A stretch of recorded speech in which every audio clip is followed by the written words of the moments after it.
My granddaughter is terrified of her mother, but she will not tell me why. Last night, she slipped me a crumpled note that simply said, "Grandpa, look under the boat in the garage. You will know the whole truth." I thought it was a game until I went to check, and I screamed when I saw what was hidden in the dark. It was not just a secret, it was a death sentence for my son. Before I tell you what I found under that boat, let me know where you are listening from in the comments below. Hit like and subscribe if you believe a grandfather should do whatever it takes to protect his blood. The sound of shattering porcelain was the only thing that broke the suffocating silence of the dining room. Hot clam chowder splashed across the pristine white tablecloth and onto 10-year-old Lily's bare arm. In any normal house, a child would cry out in pain or apologize immediately. But this was not a normal house. Lily did not make a sound. She just froze.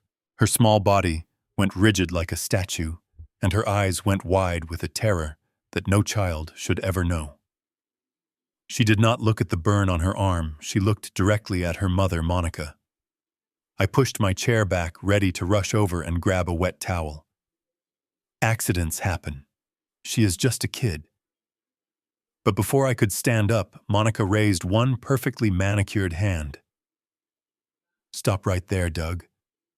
Her voice was calm. It was too calm. It was the smooth, professional tone of a private nurse who enjoys the power she holds over the sick. Lily needs to learn that carelessness has consequences. We do not reward clumsiness with attention in this house. I looked at my son Brandon, expecting him to say something. Anything. He used to be a linebacker in high school, a man who laughed loud and loved hard. Now he sat at the head of the table looking like a ghost in his own home. His skin was gray, and he was trembling slightly as he stared into his own bowl of soup. He did not even look up at his daughter. "Monica." "You cannot be serious," I said, and I could feel the heat rising in my neck. "The girl is burned. Let me help her." Monica turned her gaze to me. She smiled, but it did not reach her eyes. Her eyes were like two chips of blue ice. "You are a guest here, Doug. You might have been a fire chief back in the day, but here you are, just a visitor. I am the medical professional. I know what is best for my husband and my daughter. Pain is an excellent teacher." She stood up slowly and walked over to Lily. She did not hug her. She did not check the burn. She leaned down and whispered something into Lily's ear. I could not hear the words, but I saw the color drain from my granddaughter's face. Lily nodded quickly, tears finally spilling over, but she remained silent. "Clean it up," Monica said, straightening her dress. "Every drop, and then go to your room. No dinner tonight." I slammed my hand on the table, making the silverware jump. "This is insanity, Brandon. Look at your wife.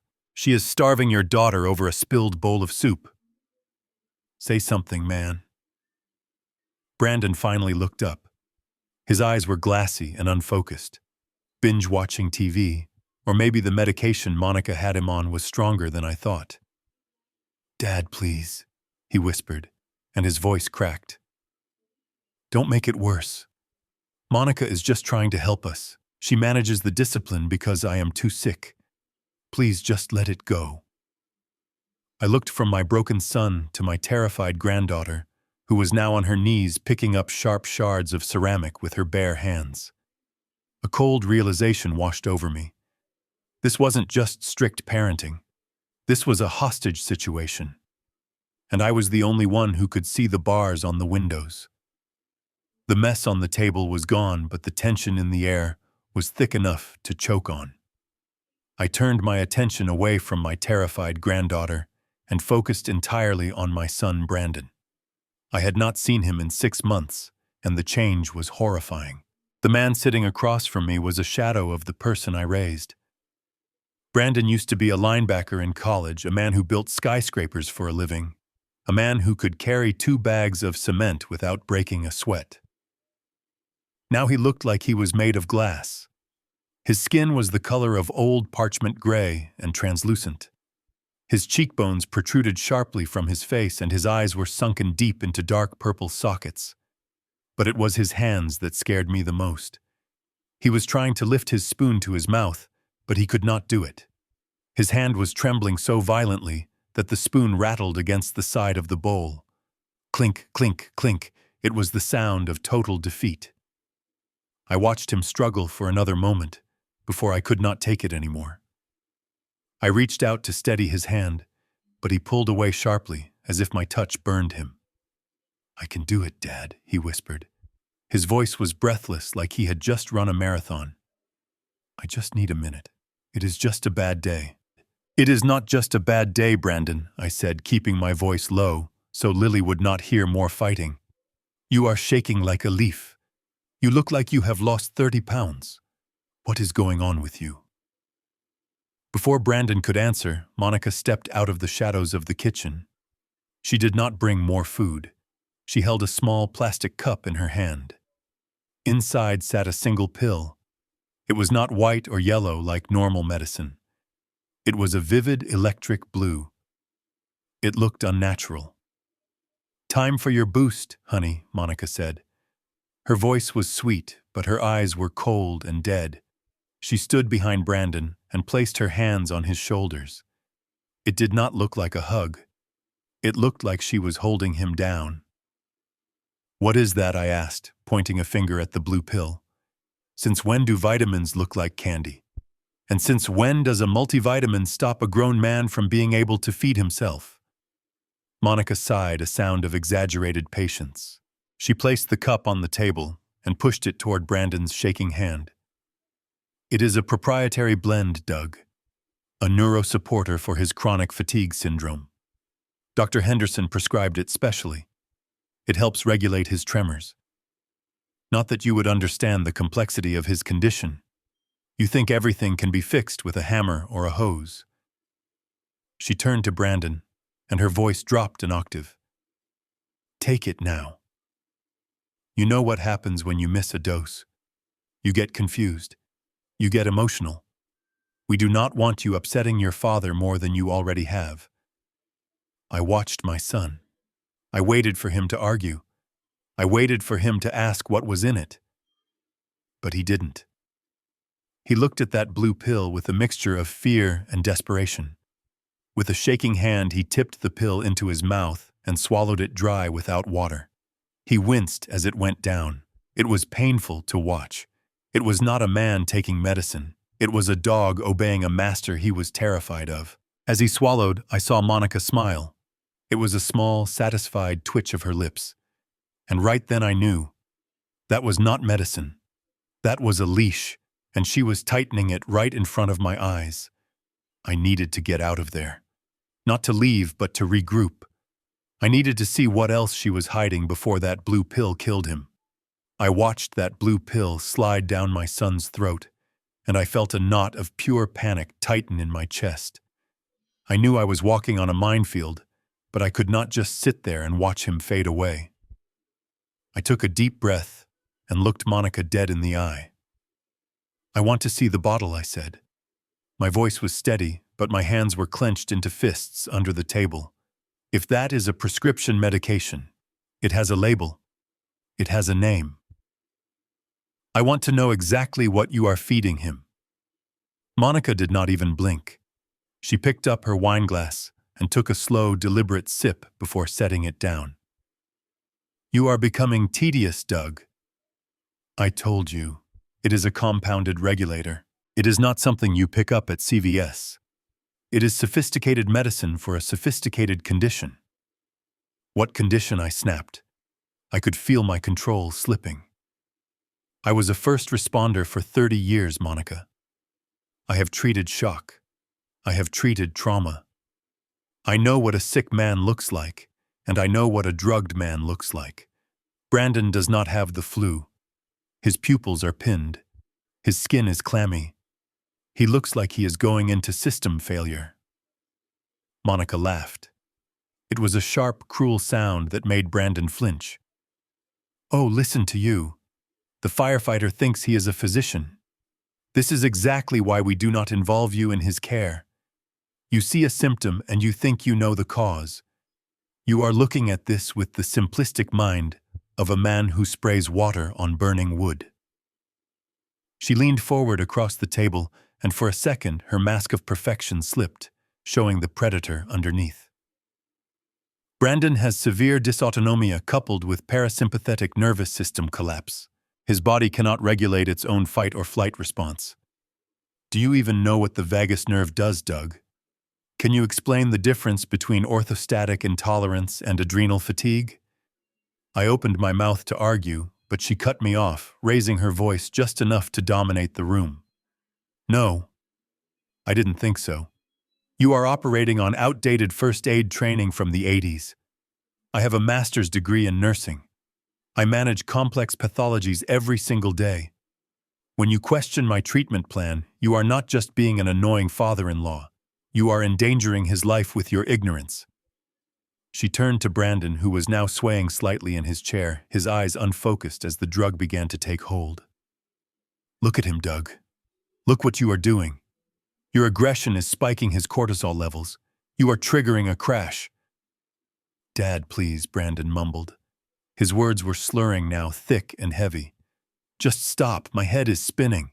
I am protecting him from you, Monica hissed, pointing a finger at my chest. He needs a sterile environment. He needs absolute calm. He needs isolation from toxic emotional triggers. And right now, Doug, the toxic trigger is you.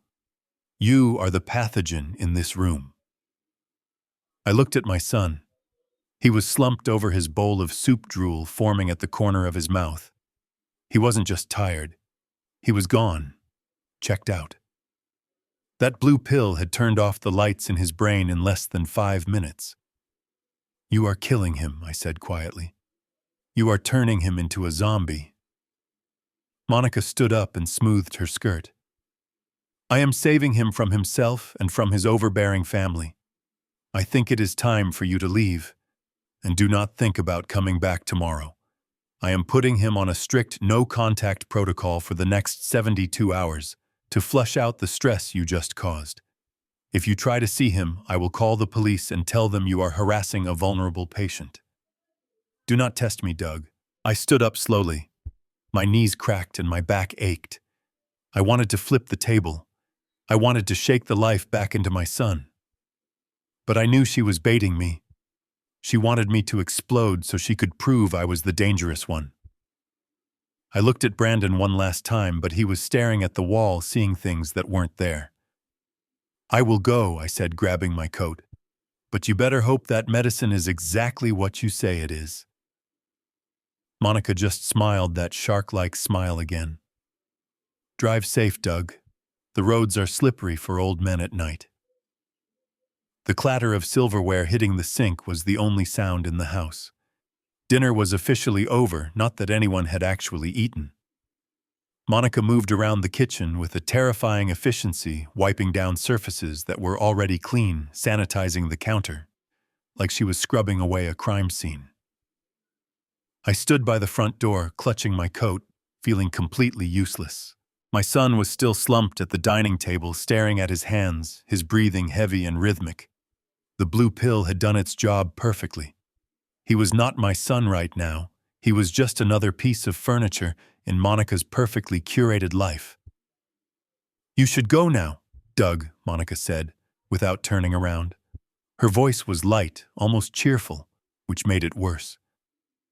Brandon needs to start his sleep hygiene routine immediately. We cannot have any more disruptions tonight. The doctor was very specific about his rest. I looked at Brandon one last time. I wanted to shake him. I wanted to scream until he woke up from this chemical fog. But I knew it would not do any good, not tonight. I love you, son, I said loud enough for him to hear. I will call you tomorrow. Brandon did not look up. He just gave a weak wave of his hand, a motion so feeble it broke my heart. It was the wave of a man drowning in slow motion. I turned to the door, ready to walk out into the cold Seattle night and accept defeat for the evening. But then I felt a small hand tugging at my sleeve. It was Lily. She had come out of her room presumably against orders to say goodbye. She looked smaller than I remembered her oversized pajama shirt swallowing her frame. Her eyes were red-rimmed but dry, and her face was pale. Monica spun around, instantly, dish towel in hand.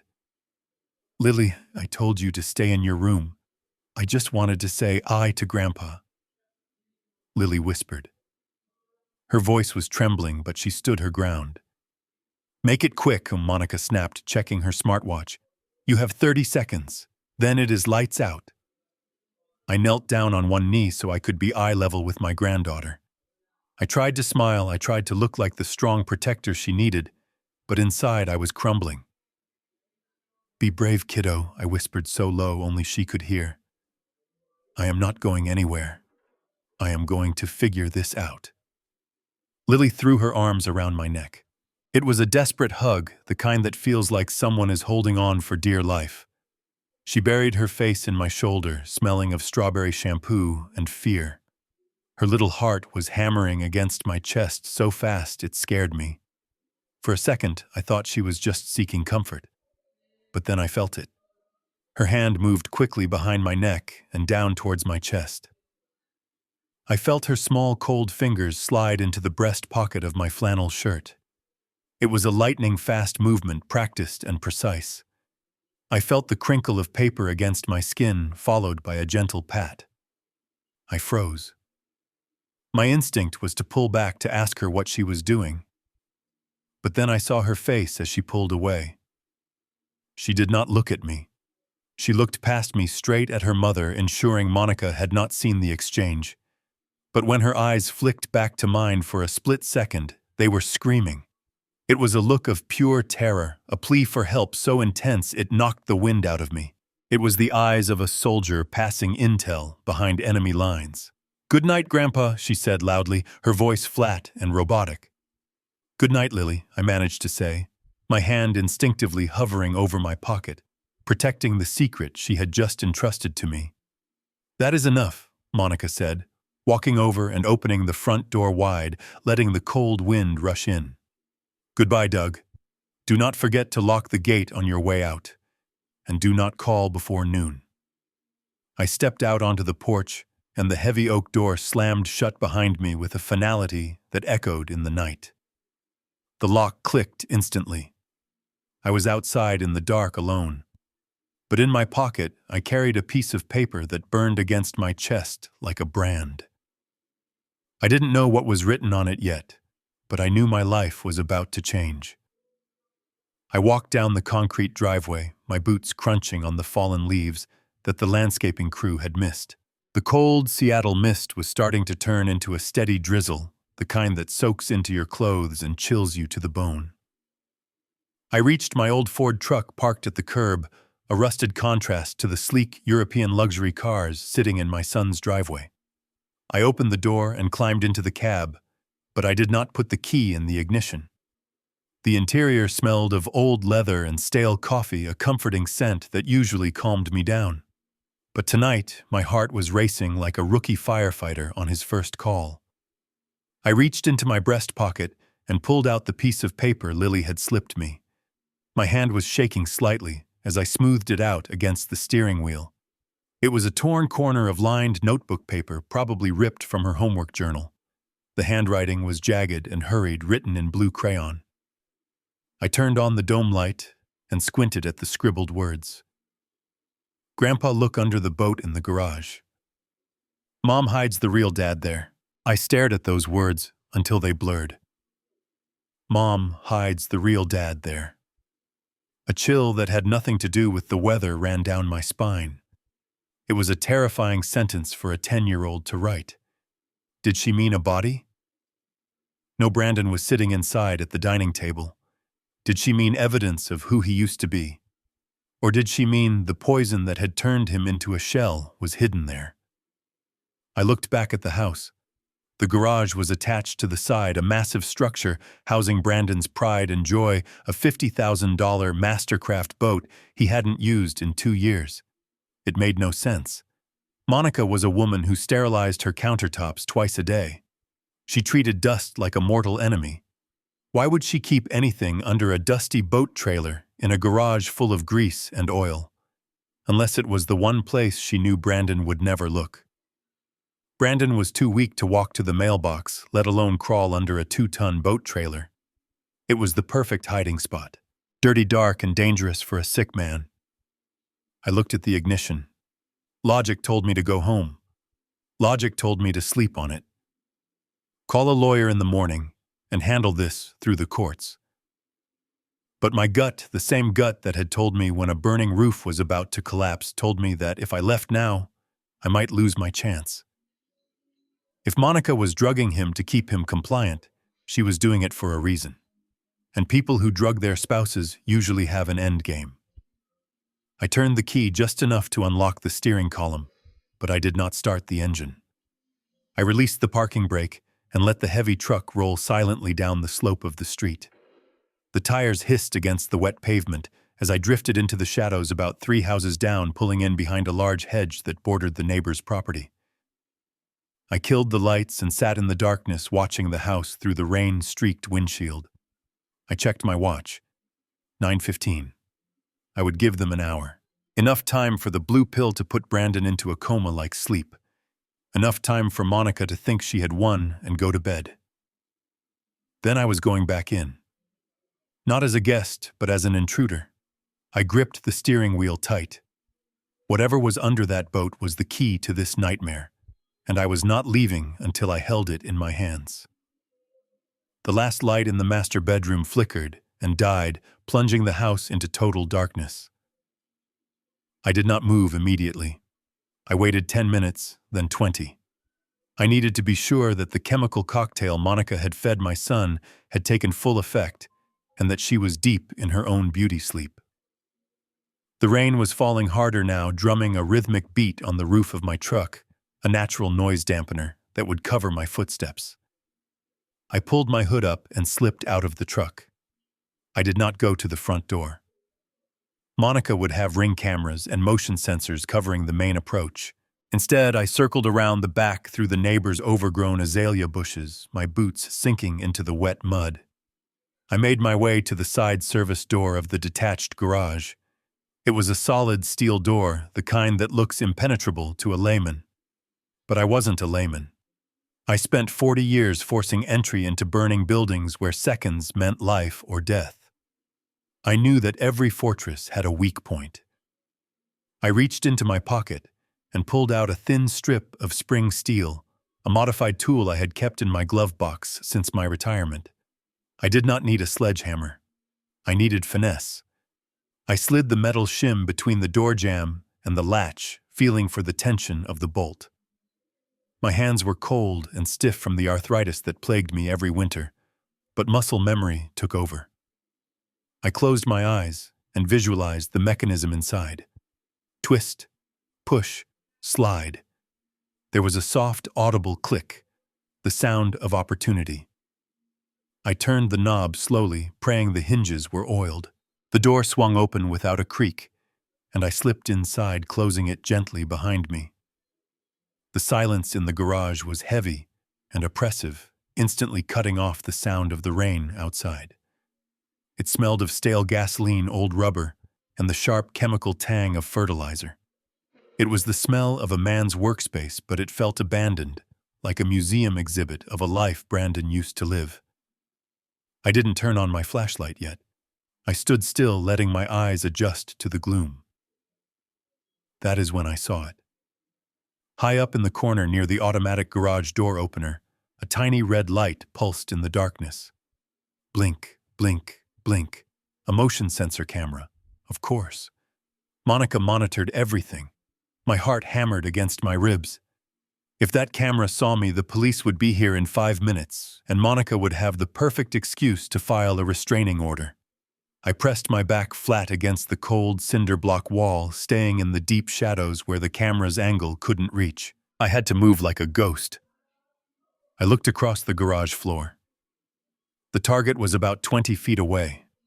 The massive hull of the Mastercraft boat loomed in the darkness, sitting high on its trailer like a sleeping whale. It was covered in a heavy gray tarp that reached almost to the ground. That tarp was my cover. If I could get to the trailer, I could crawl underneath the boat, and the canvas would shield me from the camera's electronic eye. I dropped to my hands and knees. The concrete floor was freezing and gritty, biting into my skin through my jeans. I crawled forward, keeping low, moving inches at a time. My joints screamed in protest. I was 72 years old, not 22. Every movement sent a spike of pain through my lower back, but I grit my teeth and kept moving. I focused on the rhythm. Hand, knee, breathe. I reached the trailer hitch and slithered underneath the front of the boat, dragging my body over the oil-stained concrete.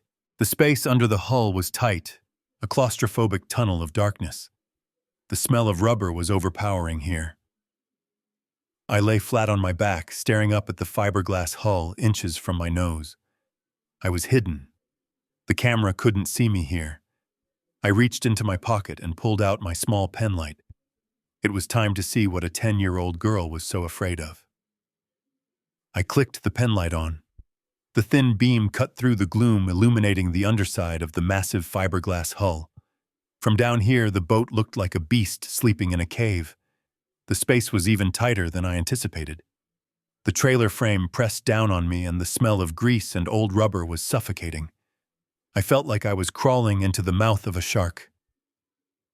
I shimmied forward on my back, using my heels to push myself deeper into the darkness. My heavy coat caught on a rusted bolt, tearing the fabric, but I ignored it.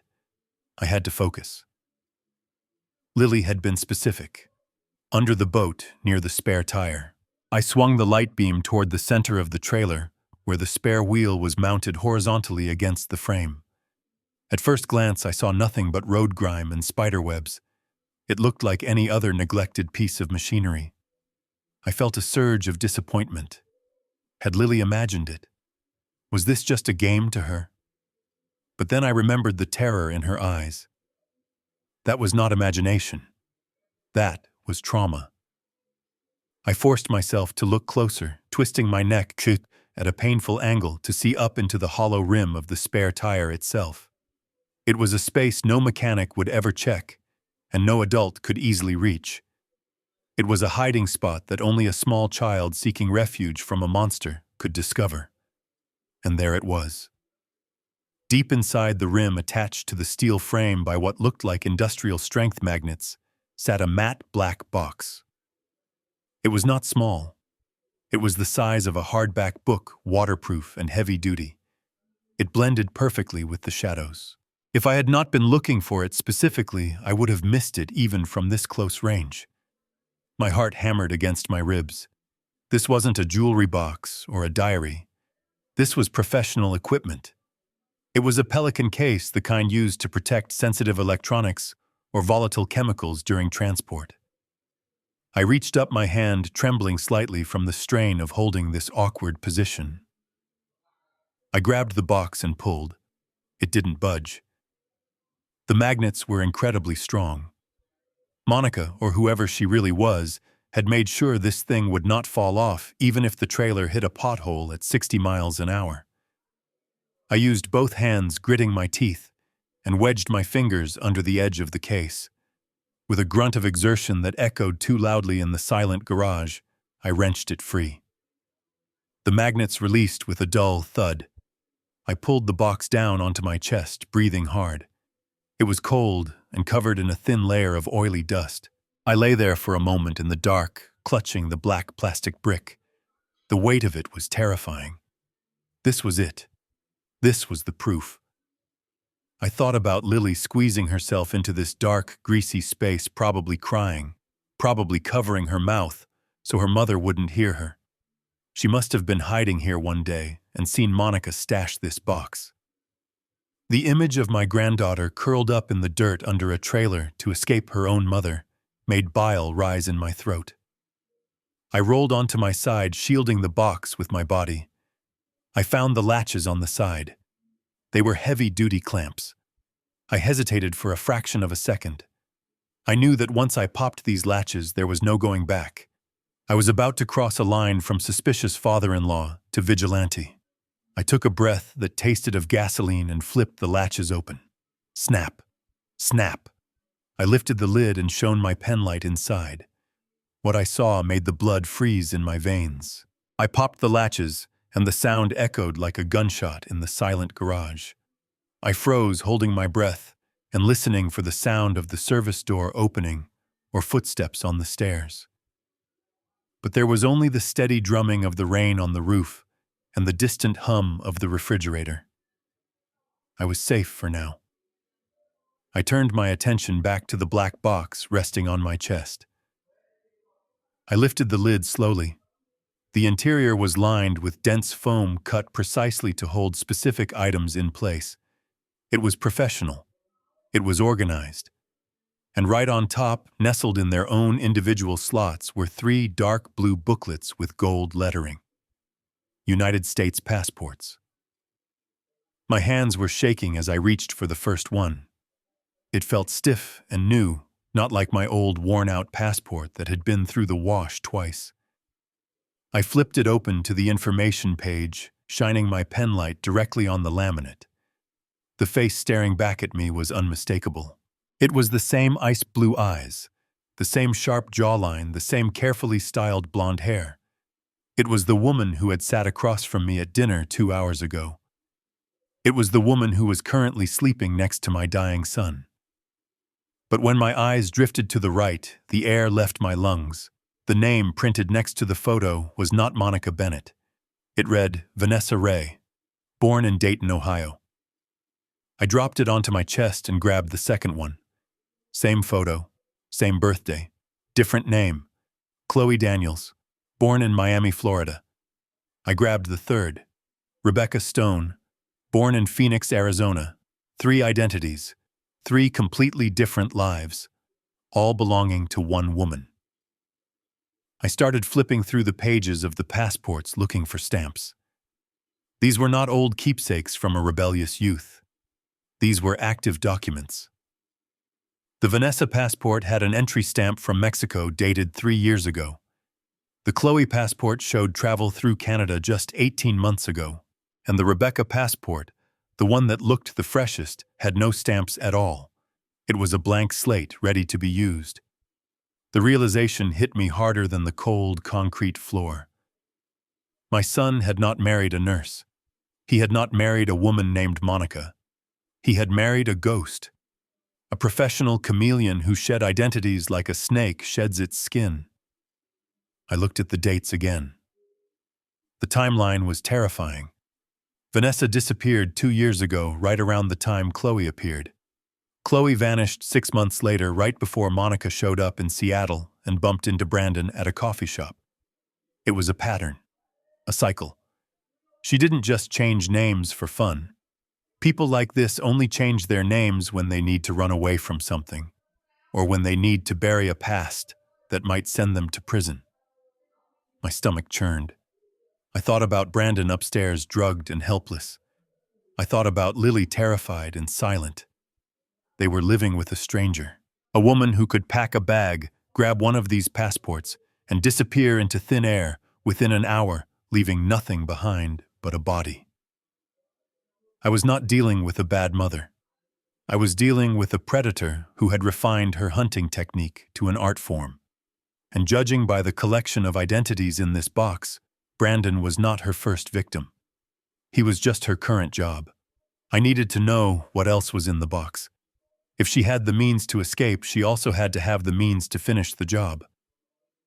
I looked back into the case, past the passports, to the other cutout in the foam, where a small glass vial sat waiting. I forced my gaze away from the passports and looked at the final compartment in the foam lining. My breath caught in my throat. Nestled deep in the protective casing was a small glass vial about the size of a thumb.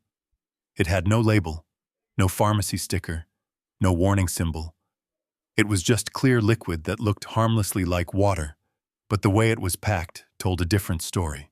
Beside it sat a single disposable syringe, still sealed in its sterile plastic wrapper.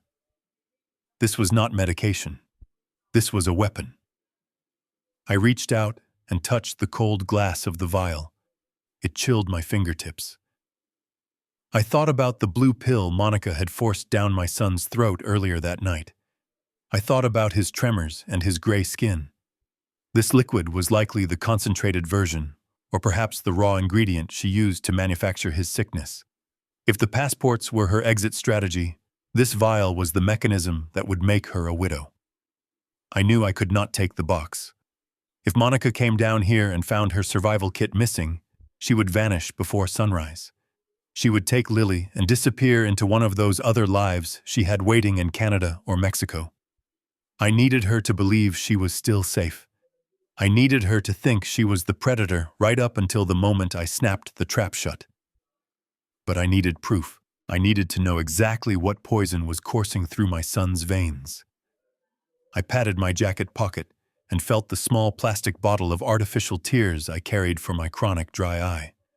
It was almost full. I pulled it out and unscrewed the cap. My hands were shaking not from age but from pure adrenaline. I crawled backwards slightly away from the box and squeezed the harmless saline solution out onto the concrete floor, watching it puddle in the dirt. Once the bottle was empty, I turned back to the black box. I picked up the glass vial. It was heavy for its size. I unscrewed the top and a faint metallic smell wafted out. It didn't smell like medicine. It smelled like death. I held the eye drop bottle in my left hand and the vial in my right. I had to be steady. One spill, one drop on the foam lining, and she would know someone had been here. Or worse, one drop on my skin could be fatal if this was what I thought it was. I held my breath and tilted the vial. The clear liquid poured slowly, thick and viscous. I watched it drip into my plastic container. 1 drop. 2 drops. I only took about a teaspoon, leaving the vial 3/4 full just as I had found it. I screwed the cap back on my eye drop bottle tight enough to strip the threads. I wiped the outside of the glass vial with my shirt sleeve to remove my fingerprints and placed it back into its foam cradle exactly how it had been sitting. I closed the lid of the black box and snapped the latches shut. The sound was deafening in the quiet garage, but I didn't flinch. I slid the box back up into the hollow rim of the spare tire, feeling the magnets engage with a solid thud.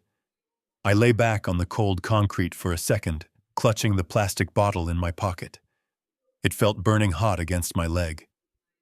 I had the weapon now. I had the means. Now I just needed the science. I needed to get this to a lab before the sun came up. I crawled out from under the boat, my body aching, but my mind razor sharp. The hunt was on, beneath the vial of poison and the stack of fake passports. There was one last layer to Monica's kit. It was a thick manila envelope sealed with a red string. My hands were sweating now, making it hard to grip the paper. I wiped my palms on my jeans and unwound the string. Inside, there was a stack of legal documents stapled together with a blue cover sheet. I shone my penlight on the letterhead. Pacific Guardian Life Insurance. I knew exactly what I was looking at. In my line of work, I had seen plenty of arson cases where a failing business suddenly burned to the ground just weeks after the owner updated their policy. Insurance was the oldest motive in the book. But nothing prepared me for the numbers I saw typed in bold black ink on the declarations page. Insured Brandon Bennett. Primary beneficiary Monica Bennett. Policy face value $4 million. I felt like I had been punched in the gut. $4 million. That was the price tag she had put on my son's head. That was what his life was worth to her. Not the memories, not the love, not the father of her child. Just a check with 6 zeros. But as I flipped through the riders attached to the back of the policy, I found something even more chilling. It was a clause highlighted in yellow, likely for her own reference, so she wouldn't forget the specific conditions required to hit the jackpot. Clause 14B. Accidental death and dismemberment rider. Double indemnity. I read the fine print, my eyes straining in the dim light. The policy stated that if the insured died of natural causes, the payout was standard. But if the death was accidental, specifically involving a motorized private watercraft or recreational vehicle, the payout would double. 4 million became 8 million. The puzzle pieces slammed together in my mind with the force of a sledgehammer. The poison in the vial wasn't meant to kill Brandon in his bed. That would look suspicious. That would trigger an autopsy. No, the thallium was just the prep work. It was meant to make him weak, to make him dizzy, to make him lose his balance. She was going to take him out on the lake. She was going to put him on this boat, the very boat I was lying underneath right now. And when they were out in the middle of deep water, miles away from witnesses, my son, weakened by weeks of poisoning, was going to have an accident. He would fall overboard. He wouldn't have the strength to swim. And she would watch him drown while pretending to trot and save him. It was the perfect crime. The poison would wash away or be attributed to his medical condition. The drowning would be ruled a tragic mishap caused by his vertigo, and Monica would walk away as the grieving widow with $8 million and a brand new passport waiting in the wings. I looked at the date on the policy. It had been signed 6 months ago. The contestability period was almost over. She had been planning this since the day she met him. I took my phone out and snapped photos of every page, making sure the policy number and the double indemnity clause were clearly visible. My hands were shaking with a rage I hadn't felt in decades. This wasn't just murder. This was a business transaction. I carefully placed the documents back into the envelope and wound the red string tight. I put everything back exactly as I found it. The poison, the passports, the policy. I snapped the black box shut and slid it back up into the hollow rim of the spare tire. The magnets clicked into place, sealing the evidence away. I had everything I needed. Now I just had to get out of this garage without getting caught. I had to save my son from a boat trip that was scheduled to be his funeral. The metal latch of the service door clicked, and the sound echoed through the silent garage like a gunshot. I froze on the cold concrete, my hand still resting on the spare tire. Panic is a young man's game, but terror is something you feel at any age. I was 72 years old, and my days of sprinting were long over. If Monica walked in right now and found me crouching under her boat with a pocket full of evidence, she would not call the police. She would claim self-defense, and she would make sure I never testified against her. I scrambled backward on my hands and knees, ignoring the sharp protest of my arthritic joints. I threw myself behind a wall of stacked winter tires and old cardboard boxes just as the overhead fluorescent lights flickered to life. The sudden brightness was blinding, washing out the shadows that had been my protection. I curled into a ball, pressing my back against the rubber tires, and held my breath, praying that the sound of my own pounding heart wasn't audible in the stillness. Footsteps clicked against the concrete floor. They were slow and deliberate. I forced myself to open one eye, peering through a narrow gap between two boxes.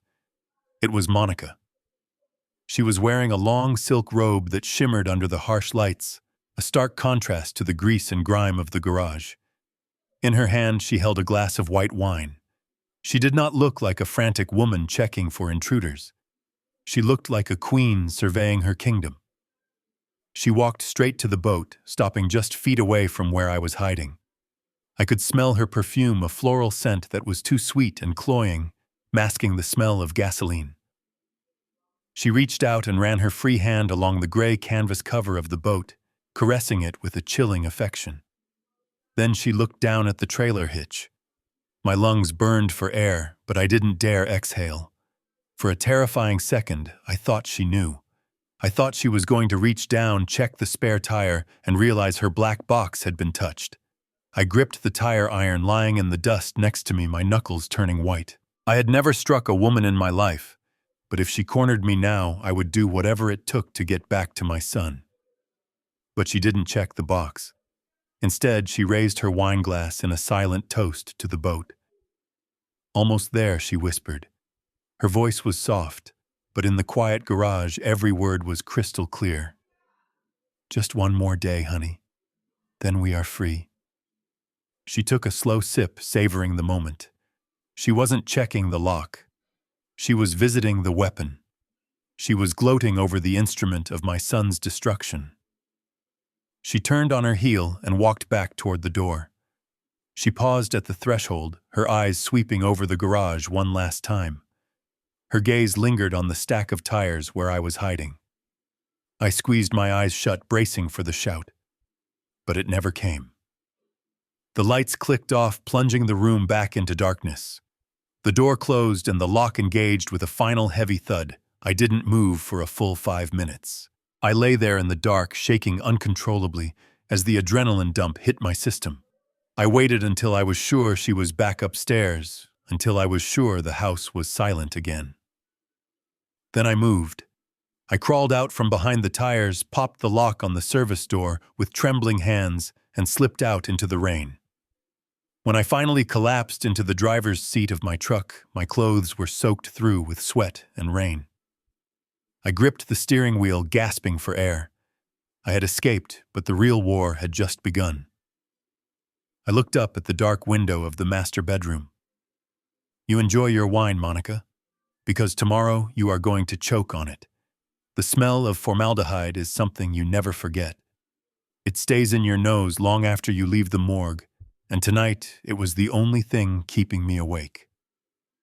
I sat on a metal stool in the back room of a private toxicology lab in downtown Seattle, watching a machine spin my son's fate around in a glass vial. The lab belonged to Simon, a man I had known since my rookie days. He used to be the chief medical examiner for the city before he went private. He did not ask questions. That was why I was here. I had handed him the plastic eye drop bottle containing the clear liquid I stole from Monica's stash 20 minutes ago. I told him to run a full-spectrum analysis, and I told him to do it now. "You look like hell," Doug Simon said, adjusting his glasses as he typed commands into the computer connected to the mass spectrometer. His voice was rough from years of chain smoking, but his hands were as steady as a surgeon's. "I feel like hell," I replied, staring at the humming machine. "Just tell me what is in that bottle, Simon. Is it a narcotic? Is it a sedative?" Simon didn't answer immediately. He was focused on the monitor where jagged lines were starting to appear on a graph. The room was cold, kept at a low temperature to preserve the samples, but I was sweating. The hum of the ventilation system sounded like a roar in my ears. I checked my watch every 30 seconds. It was 3 in the morning. If Brandon woke up and needed help, I was 40 minutes away. If Monica went down to the garage and checked her stash, I was a dead man. The waiting was the worst part. In a fire, you react. You see the flames, you spray the water, you kick down the door. It is physical. It is immediate. But this was a different kind of war. This was fighting a ghost with science. I felt helpless sitting there with my hands clasped between my knees, praying that the machine would tell me something I could fix. The machine beeped a sharp electronic sound that made me jump. The spinning stopped. Simon leaned in closer to the screen. He squinted, tapping a few keys to zoom in on the results. The silence in the room stretched out until I thought I would scream. I watched his face. I watched for the flicker of recognition. I watched for the moment he would tell me it was just high-dose Valium, or maybe antifreeze. But Simon didn't speak. He went pale. He took off his glasses and rubbed the bridge of his nose, a gesture I had seen him do 100 times at crime scenes when the body was a child, or the cause of death was particularly gruesome. He turned his chair slowly to face me. The hum of the computer fan seemed to get louder. He did not look like my old drinking buddy anymore. He looked like the bearer of bad news. "Doug," he said softly, and the tone of his voice made my stomach drop. "You need to tell me exactly where you got this, and you need to tell me if anyone has ingested it." I stood up, my legs feeling heavy. "It is from my son's house," I said. "I think his wife is giving it to him." "Why, what is it?" Simon picked up the printout. His hand shook just a little. "This isn't a sedative, Doug. This isn't a drug you buy on the street. This is a heavy metal, a rare one, and based on the concentration in this sample." He trailed off, looking back at the screen as if he couldn't believe the data. "Spit it out, Simon," I growled, stepping forward. What is killing my son? Simon looked me dead in the eye. Thallium. They used to use it as rat poison before it was banned. It is tasteless, odorless, and dissolves in water. And Doug, it is the perfect murder weapon, because by the time the victim shows symptoms, it is usually too late. Thallium, Simon repeated the word, and it hung in the cold, sterile air of the lab like a death sentence. I stared at him, trying to process what he was saying. I knew about carbon monoxide and smoke inhalation, but heavy metals were a different language. Simon turned back to the screen, pointing at the jagged red spikes on the graph. It is a heavy metal, Doug. Back in the day, they used it in rat poison and ant killer before the FDA banned it for consumer use. Do you know why they call it the poisoner's poison? Because it is odorless, tasteless, and dissolves instantly in water. You could put it in soup coffee, or even a blue vitamin pill, and the victim would never know the difference. I felt the blood drain from my face. The blue pill. I had watched Monica feed it to him. I had watched him swallow his own death, thinking it was a cure. Simon took off his glasses and rubbed his eyes. The symptoms are nasty. It starts with flu-like symptoms, nausea, abdominal pain. Then it attacks the nervous system. The victim gets peripheral neuropathy. That means extreme pain in the hands and feet, tremors, muscle weakness. I gripped the edge of the metal counter so hard my knuckles turned white. That was exactly what I saw at dinner. Brandon could not hold his spoon. He was shaking like a leaf. And there is one more thing, Simon said quietly. Alopecia, hair loss. It is the hallmark of thallium poisoning. It happens about 2 to 3 weeks after ingestion starts. My mind flashed back to the dinner table. I saw Brandon's head bowed over his bowl. I remembered thinking how thin his hair looked, how I could see his scalp through the dark strands. I thought it was stress. I thought it was just bad genetics. But it was not. It was the poison slowly dissolving him from the inside out. She is not just killing him, I whispered, my voice trembling with rage. She is torturing him. She is breaking him down piece by piece. Simon nodded grimly. It is a slow accumulation, Doug. Based on these levels, she is micro-dosing him. She is keeping him sick enough to be compliant, sick enough to be confused, but alive enough to sign checks and keep up appearances. If she gave him a massive dose all at once, he would die in days and the coroner would definitely investigate. But this way it looks like a degenerative disease. It looks like nature taking its course. I looked at the vial of clear liquid sitting on the counter. It looked so innocent. Just water. But it was liquid evil. I need to call the police, I said, reaching for my phone. I have the proof, I have the poison. Simon reached out and grabbed my wrist. Stop. Think for a second, Doug. You broke into her garage. You stole this. If you call the cops now, any decent lawyer will say you planted it. Or worse, she will say, Brandon is depressed and taking it himself. Without a video of her putting it in his mouth, this is circumstantial. You need to catch her in the act, or you need to get her to confess. If you blow this now, she walks and your son stays in that house with her. I lowered my phone. He was right. The law was a blunt instrument, and Monica was a precision surgeon. I needed to be smarter. I needed to be sharper. Is there an antidote? I asked. Prussian blue, Simon said. It binds to the metal in the gut and helps flush it out. But he needs to get to a hospital, Doug. Soon. His kidneys are already under massive strain. I grabbed the printout of the results and shoved it into my jacket pocket. I am going to get him out, I said. But first I am going to make sure she never hurts anyone else ever again. I walked out of the lab into the rain knowing exactly what I had to do. The game was over. It was time for war. I drove home from the lab in a daze, the rhythmic thumping of my windshield wipers matching the pounding in my head. Thallium. The word tasted like copper in my mouth. I had the science and I had the proof, but I did not have a plan. I pulled into my driveway just as the sun was beginning to bleed gray light through the storm clouds. I killed the engine and sat there for a moment, clutching the toxicology report in my jacket pocket. I needed to sleep. I needed to think. But before I could even unbuckle my seatbelt, a black Range Rover pulled in right behind me, blocking my exit. My stomach dropped. I recognized the custom license plate immediately. Monica hopped out of the driver's seat. She was not wearing the silk robe anymore. She was dressed in a crisp beige trench coat and heels, her hair pulled back in a flawless ponytail. She looked like she was on her way to a board meeting, not the home of the man whose son she was slowly murdering. In her hands, she held a bakery box tied with a rustic twine ribbon. I forced myself to step out of the truck. I had to play the game. I had to be the confused old man she thought I was, not the detective who had just cracked her code. "Morning, Doug," she chirped, her voice bright and cheerful, cutting through the gloom. "I saw your truck pulling in. You are up early. Or were you out all night?"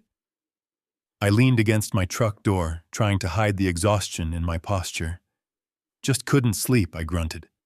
"Old bones react to the rain." "What are you doing here, Monica?" She walked right up to me, invading my personal space. The smell of her expensive perfume mixed with the scent of warm cinnamon coming from the box. "I brought a peace offering," she said, holding up the pie. "Apple crumb, Brandon's favorite." I felt terrible about how things ended last night. We were both high-strung. I wanted to start over. I looked at the box. I wondered if she had injected this with thallium too, or if the poison was reserved strictly for her husband. I took the box because refusing it would look suspicious. It was heavy and warm, but it felt cold in my hands. "You did not have to come all the way over here," I said, keeping my voice flat.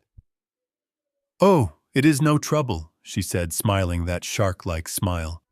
"Besides, I wanted to check on you. Brandon was worried.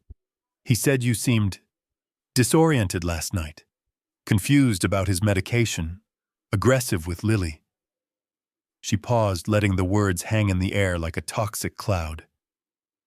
"We are worried about your memory, Doug," she continued, her voice dropping to a whisper of mock concern.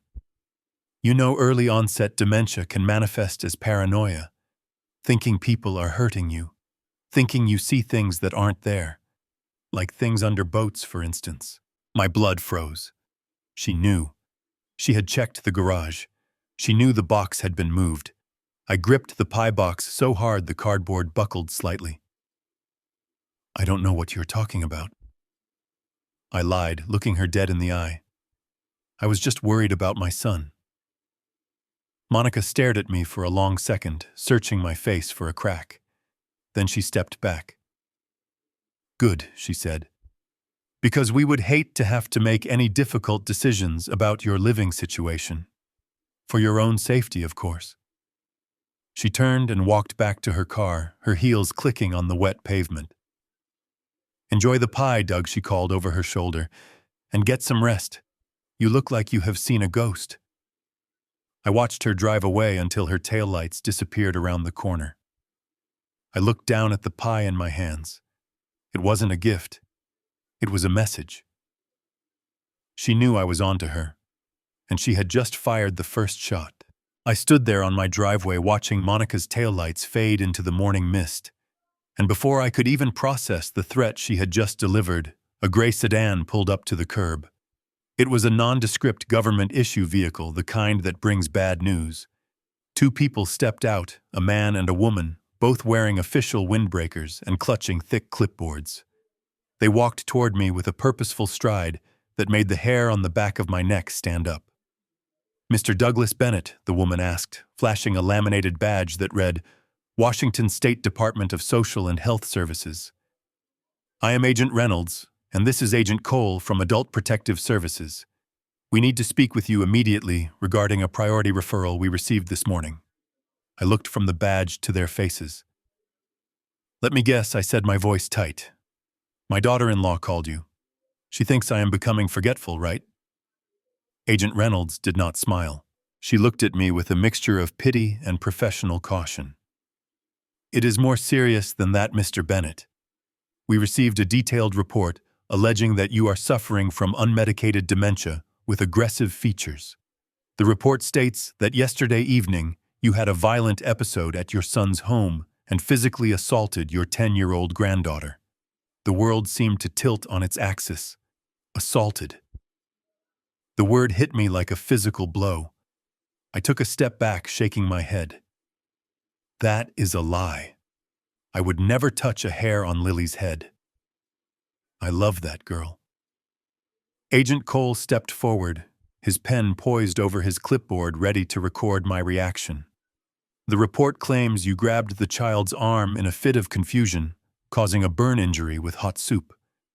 It further states that you became belligerent when the mother tried to intervene and that you have been making paranoid claims about conspiracies involving the family's property. The realization washed over me like ice water. The soup incident. Monica hadn't just watched Lily get burned, she had engineered the moment to use as ammunition. She knew I would try to help, and now she was twisting my compassion into abuse. She wasn't just protecting herself, she was systematically dismantling my credibility. If I went to the police now, with my story about passports and poison, they would see this report first. They would see a senile old man acting out his paranoid delusions, just like the social workers said. I felt the toxicology report burning a hole in my pocket. I wanted to pull it out. I wanted to scream that I had proof. But I looked at Agent Reynolds' face. She was waiting for an outburst. She was waiting for me to start ranting about plots and murder so she could check the box marked unstable. I am not confused, I said, forcing my voice to remain calm even though my heart was hammering against my ribs. And I did not burn my granddaughter. It was an accident. Then you won't mind answering a few standard orientation questions, Agent Cole said, his tone patronizingly slow. Can you tell us what year it is, Mr. Bennett? Can you tell us who the president is? Do you know your own address?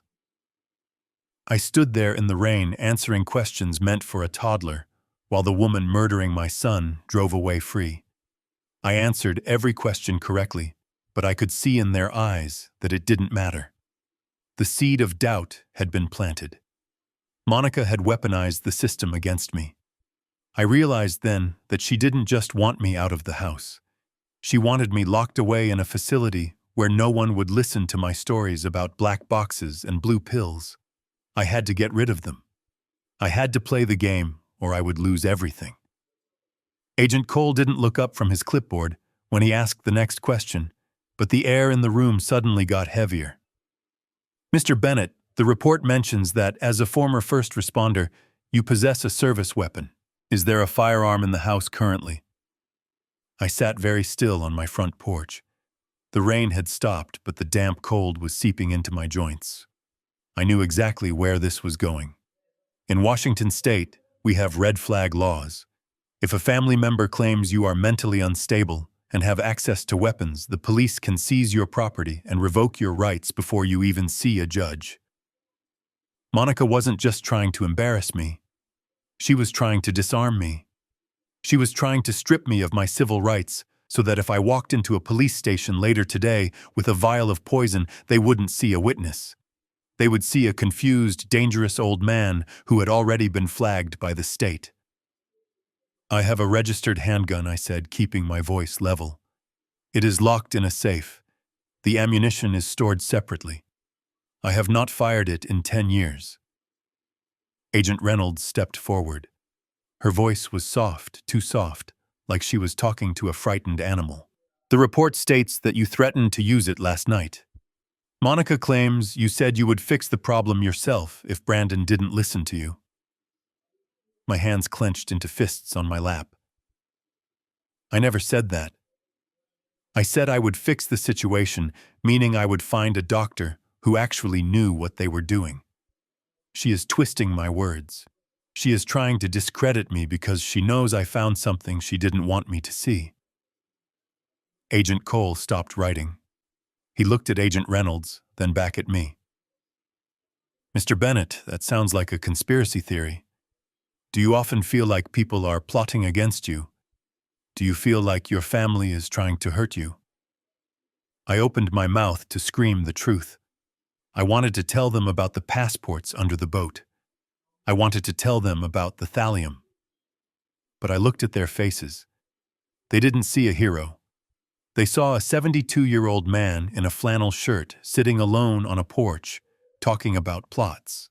If I mentioned the poison now, without the toxicology report in my hand, they would put me on a 72-hour psychiatric hold. And in those 72 hours, Monica would kill my son and disappear. I swallowed my rage. It tasted bitter. I had to pivot. I had to look harmless. No, I said, forcing my shoulders to slump. I don't think they are plotting against me. I was just upset about the soup. Maybe I got confused. I have been under a lot of stress lately. The agents visibly relaxed. Admission of confusion was what they wanted. It fit their narrative. Agent Reynolds nodded, making a note. We are going to recommend a full geriatric assessment, Mr. Bennett. And until that is cleared, we strongly suggest you surrender your firearm to the local precinct voluntarily. If we have to come back with a court order, it will be much more unpleasant.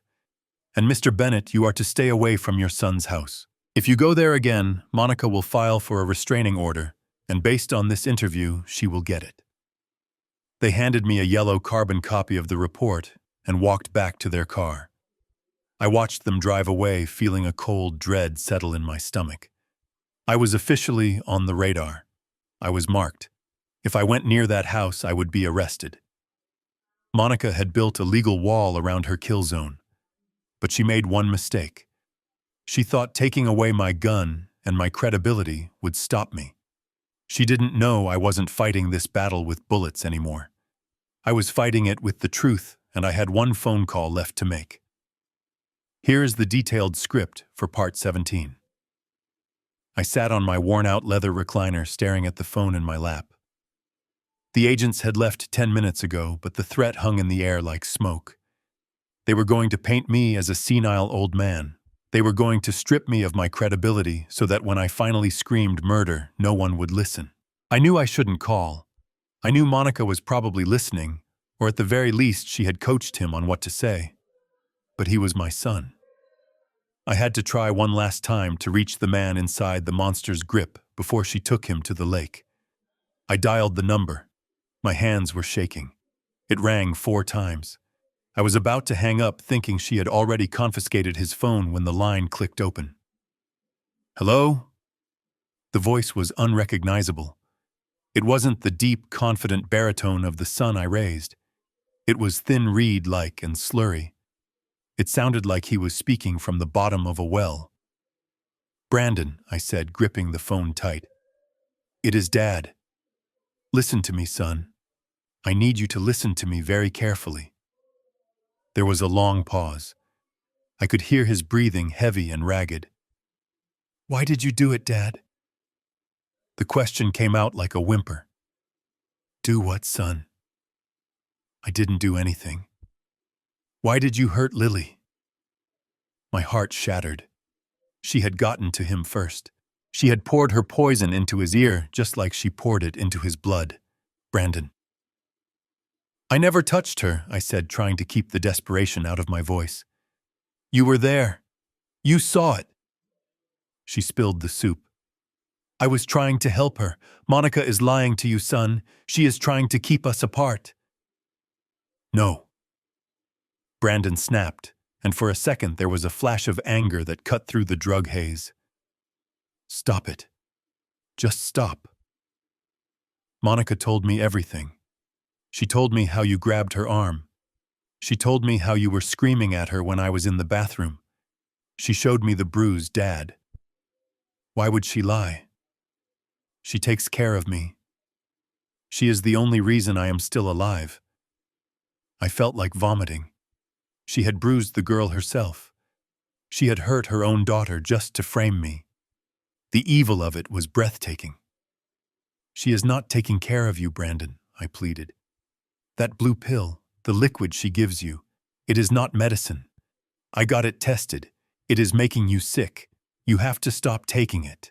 Please, just for one day, stop taking it and see how you feel.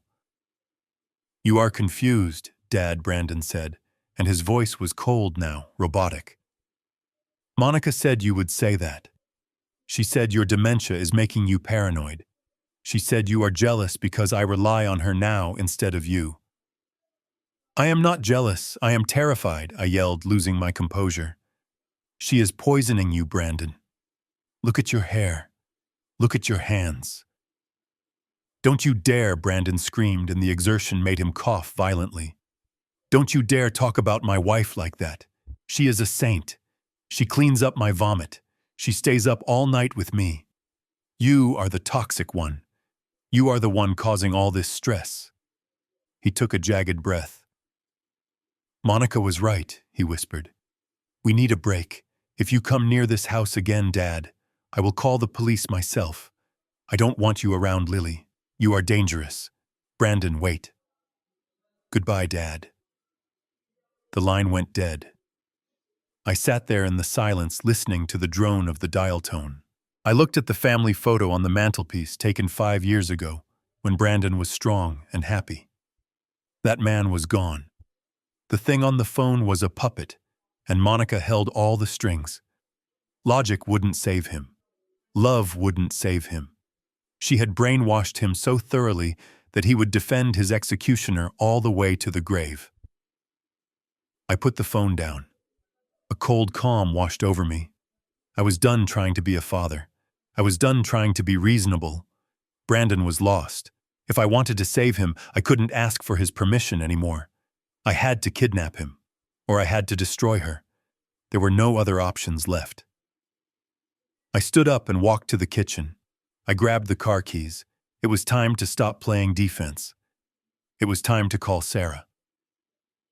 The silence in my kitchen was heavier than smoke. I stared at the phone in my hand, waiting for it to ring again, waiting for Brandon to call back and say he didn't mean it. But the phone stayed dark. My son, the boy I had taught to throw a baseball, the man I had walked through his first heartbreak, had just threatened to call the police on me. He called me dangerous. He called me toxic. I set the phone down on the counter next to a stack of unpaid bills and rubbed my face with calloused hands. I felt old, not just in my joints, but in my soul. I looked up at the framed photo of my wife Eleanor sitting on the mantelpiece. She had been gone 5 years, but her eyes still seemed to follow me. I remembered the night she died holding my hand in the hospital. Promise me, she had whispered. Promise me you will look after him, Doug. He is softer than you. He needs protection. I failed you, Elle, I whispered to the empty room. I let a viper into his bed, and now she has swallowed him whole. My gaze drifted from the photo to the bakery box sitting on the kitchen island. The apple pie. The peace offering Monica had delivered with that plastic smile. The smell of cinnamon and baked apples filled the room, a scent that should have been comforting, but now turned my stomach. She had stood right there in my driveway, playing the concerned daughter-in-law, while her husband lay dying at home. The audacity of it made my blood boil. She came to my house. She looked me in the eye. She dared to bring food into my home. A surge of blind rage took over. I didn't think. I just reacted. I grabbed the box with both hands and hurled it across the room. It smashed against the far wall with a satisfying thud, exploding in a shower of crust and filling before sliding down the plaster and landing in a heap on the linoleum floor. I stood there, chest heaving, staring at the mess. I felt foolish. A 72-year-old man throwing a temper tantrum with a pie. I walked over to clean it up, grabbing a roll of paper towels. I knelt down to scoop up the sticky filling. That is when I felt the sting. Ow, I hissed, pulling my hand back. A drop of bright red blood welled up on my index finger. I frowned. It was just a pie. Soft fruit and dough. How could it cut me? I leaned in closer, squinting at the debris. The overhead light caught something in the mess. It wasn't sugar crystals. It glittered with a sharp, malevolent shine.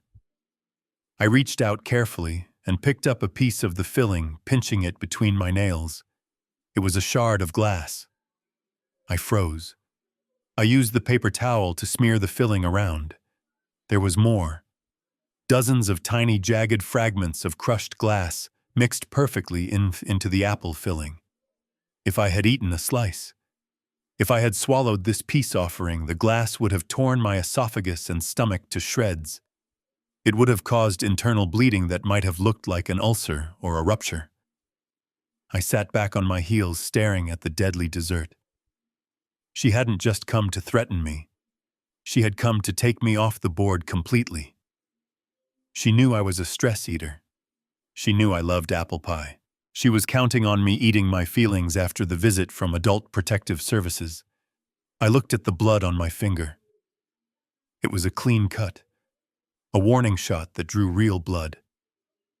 I realized then that I had been fighting with one hand tied behind my back because I was trying to save my family. But Monica was fighting a total war. She didn't care about family. She didn't care about rules. She wanted us all dead. I stood up and walked to the sink, running my cut finger under the cold water. The pain cleared my head. The sadness was gone. The helplessness was gone. In its place was a cold, hard resolve. I wasn't going to call Brandon again. I wasn't going to beg. I dried my hands and walked to the wall phone. I dialed a number I hadn't used in years but knew by heart. It was time to bring in the heavy artillery. It was time to call Sarah. I stared at the name written in my old address book. Sarah Jenkins. The ink was fading, but the memory of the woman was as sharp as a razor. Sarah wasn't just a lawyer. She was a weapon in a tailored suit.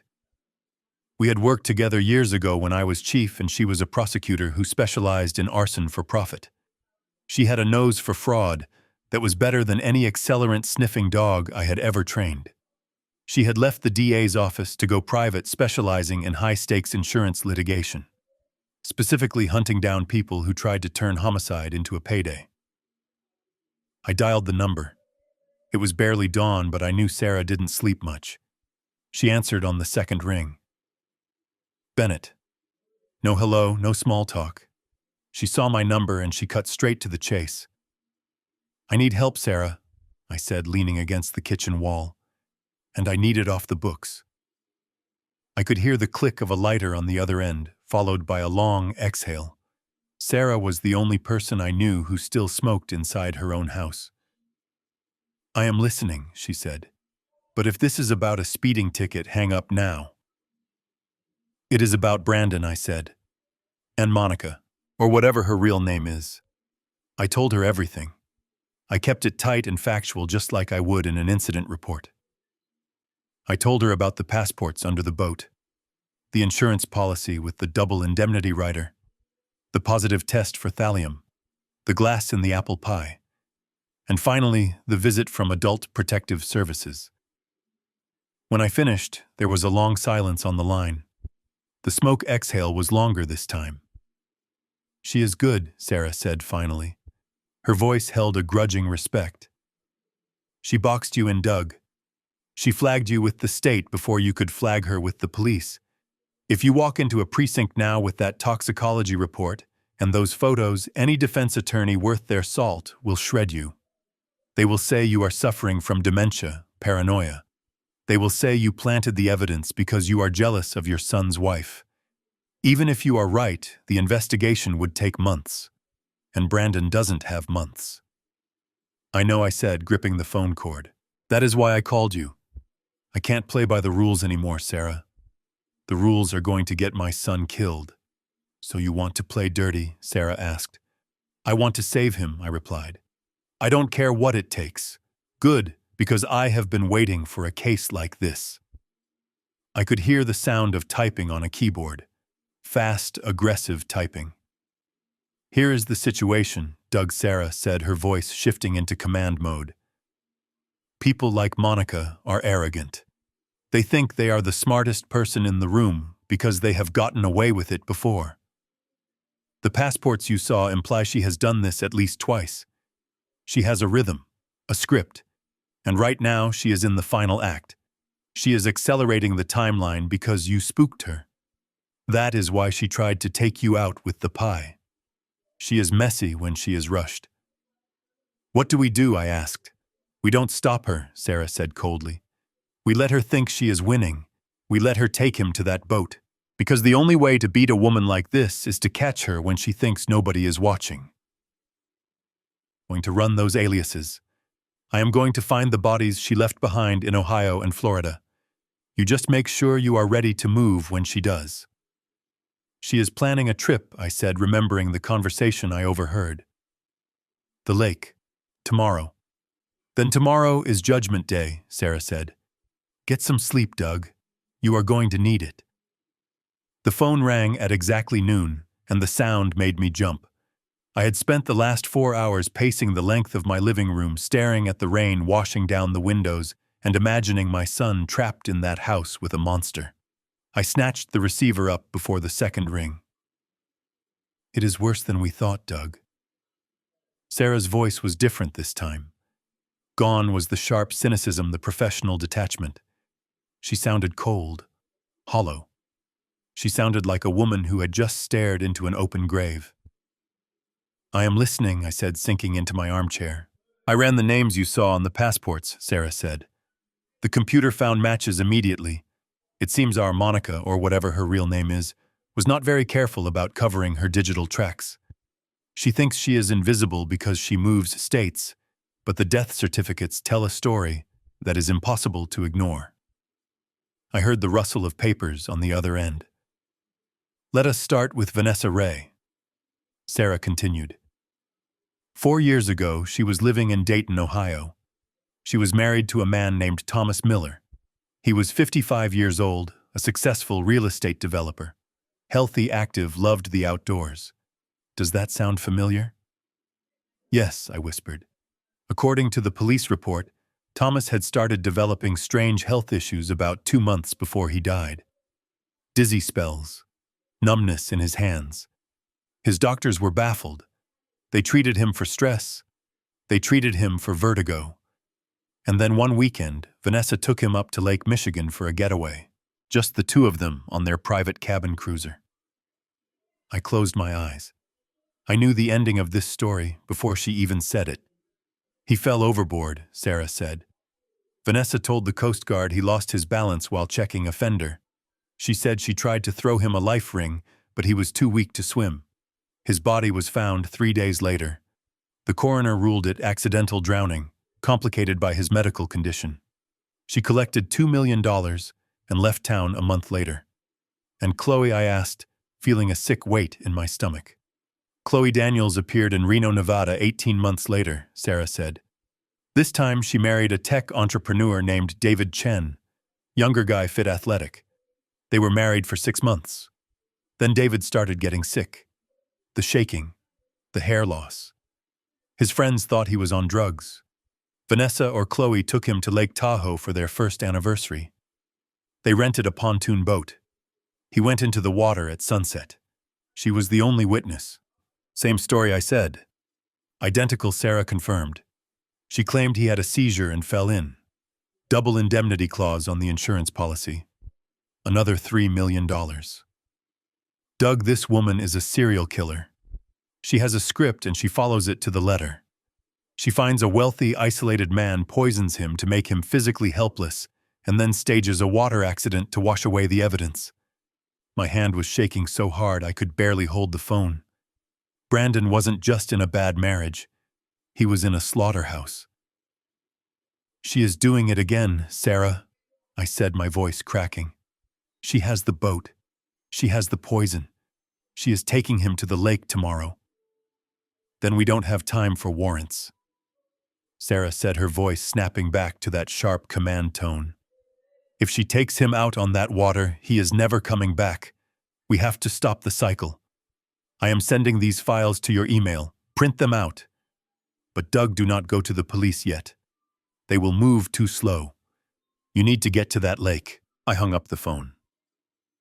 I looked at the picture of Brandon on my wall.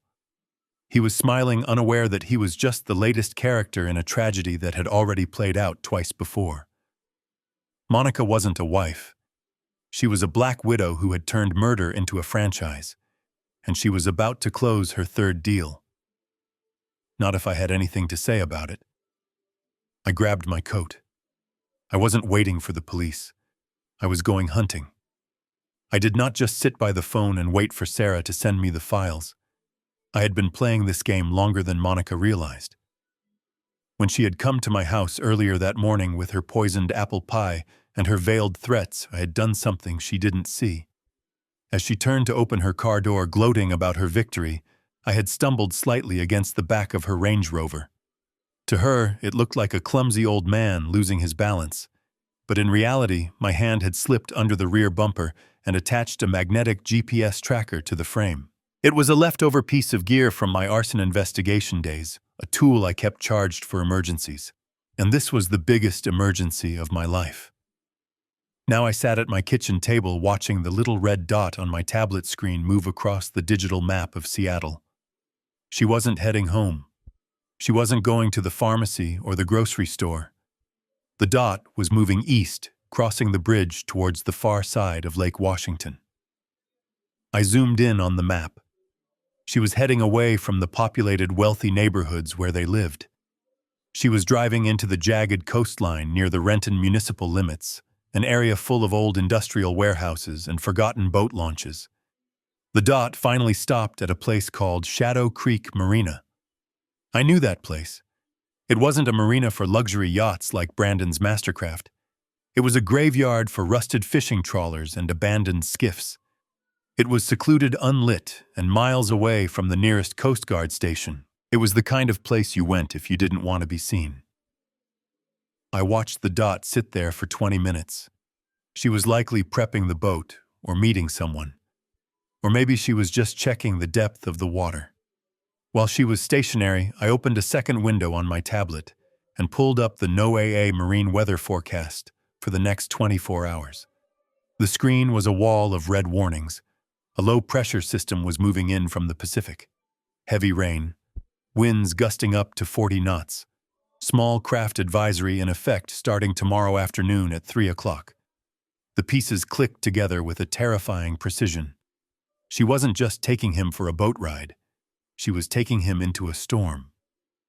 The plan was obvious. She would wait for the weather to turn. She would take Brandon out when the water was choppy. The thallium in his system would make him dizzy and weak. The boat would hit a swell, he would lose his footing and go overboard. With the wind howling and the rain blinding any potential witnesses on the shore, no one would see a thing. She would wait 10 minutes, maybe 20, just to be sure. Then she would call for help, playing the hysterical wife screaming that a rogue wave took her husband. The police would look at the weather report. They would look at his medical history of vertigo, and they would rule it a tragic accident. I looked at the clock. It was already late afternoon. The storm was coming tomorrow. That meant I had less than 18 hours to stop a murder that was already in motion. I grabbed my keys and my jacket. I wasn't going to wait for the storm. I was going to be the storm. I parked my truck 3 blocks away from Franklin Elementary and pulled my baseball cap low over my eyes. I felt sick to my stomach. I spent 30 years as a fire chief, walking into schools to teach fire safety and being greeted like a hero. Now I was creeping through the bushes along the perimeter fence like a criminal. But I had no choice. If I walked through the front door, the principal would call the police. Monica had likely already called the school and put me on a banned list, claiming I was unstable and dangerous. I made my way through the wet rhododendrons that lined the south side of the playground. The air was filled with the shrieks and laughter of 200 children enjoying their recess. It was a chaotic sea of bright coats and flying balls. But I only had eyes for one child. I scanned the crowd, looking for the bright yellow puffer jacket I had bought her for Christmas. It took me a moment because, unlike the other children, she wasn't running. She wasn't playing tag. She was standing by herself near the tetherball pole, her back pressed against the cold metal. She looked small, defeated. Her hands were shoved deep into her pockets, and she was staring at the ground, kicking a loose pebble with the toe of her boot. I moved closer to the chain-link fence. I couldn't shout her name. If a teacher saw me, it was over. I made a soft chirping sound, a specific whistle that mimicked a chickadee. It was a secret signal we used to use when we played hide and seek in the backyard years ago. Lily's head snapped up. She looked around wildly, her eyes wide with fear. I whistled again. She spun toward the fence and saw me crouching behind the bushes. Her face crumbled. For a second I thought she was going to cry out, but she covered her mouth with her mittens and ran toward me. She didn't run with joy, she ran with desperation, checking over her shoulder every few steps to make sure the teachers on duty weren't watching. She reached the fence and pressed her face against the cold wire diamonds. "Grandpa," she whispered, and her voice was so thin it broke my heart. "Please take me home. Mommy is acting scary. She is packing suitcases. She says we are going on a trip, but she won't tell me where." I reached my fingers through the links and touched her small gloved hand. I wanted to tear that fence down. I wanted to grab her and run and never look back. But I knew the law was a trap Monica had set for me. If I took her now without custody, it would be kidnapping. The police would arrest me within the hour, and Brandon would be left alone on that boat with no one to save him. "I can't take you yet, sweetheart," I said, forcing my voice to be steady. "The police won't let me. But I am going to save you and your dad. I promise. I just need you to be brave for one more day. Can you do that for me?" Lily nodded, tears spilling over her lashes. "I am scared, Grandpa." "I know," I said. I reached into my pocket and pulled out a small plastic keychain. It looked like a cheap trinket, a glittery pink unicorn that you would buy at a dollar store. But inside the plastic belly of that unicorn was a high-powered GPS transmitter with a 48-hour battery life. "Take this," I whispered, pushing it through the gap in the fence. "Clip it to your backpack, or put it in your pocket. Do not let your mother see it. Do you understand? If you have this, I will always know where you are. I will be right behind you." Lily grabbed the unicorn and shoved it deep into her coat pocket. The recess bell rang a shrill electric scream that made us both jump. "Go," I said. "Be a spy, Lily. Watch your dad. I am coming." She looked at me one last time, her eyes full of a trust I wasn't sure I deserved, and then she turned and ran back toward the school building, disappearing into the sea of children. I stayed in the bushes until the playground was empty, leaving me alone in the rain, with nothing but a plan and a prayer. The recess bell was still echoing across the wet asphalt, but I held on to the chain-link fence, refusing to let go of the moment. Lily had the GPS unicorn in her pocket, and she was turning to run back to the safety of the crowd, but I knew that a tracker wasn't enough. Technology fails. Batteries die. I needed to give her armor that wouldn't run out of power. "Lily, wait," I hissed through the fence. My voice was low and urgent, cutting through the noise of the playground. She stopped and looked back, her small face pale against the bright yellow of her jacket. She looked so much like her father used to look when he was scared, trusting me to fix it. But I couldn't fix this with a bandage. "Come back here for 1 second," I said. "This is important. This is the most important thing I will ever tell you." She stepped back to the wire mesh, her eyes wide. The teachers were starting to blow their whistles near the doors. We had maybe 30 seconds before someone noticed the old man lurking in the bushes. "You said you are going on a trip, right?" I said, locking eyes with her. "You are going on the boat." She nodded slowly. "Mommy said we are going to the lake house."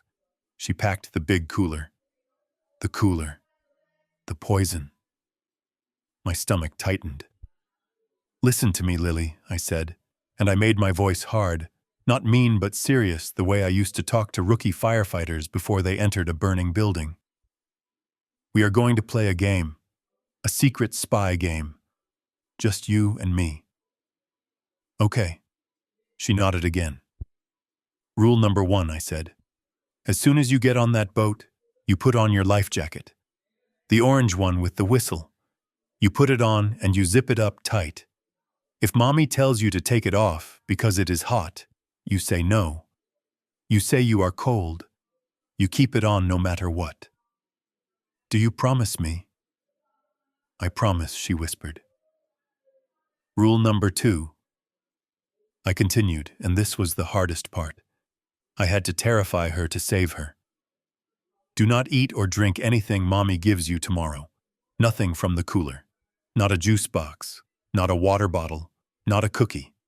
If you are thirsty, you wait. If you are hungry, you wait. Pretend you have a tummy ache. Throw the food in the water when she isn't looking. But do not put it in your mouth. Do you understand me, Lily? I saw the understanding hit her. She didn't gasp. She didn't cry. She just went very still.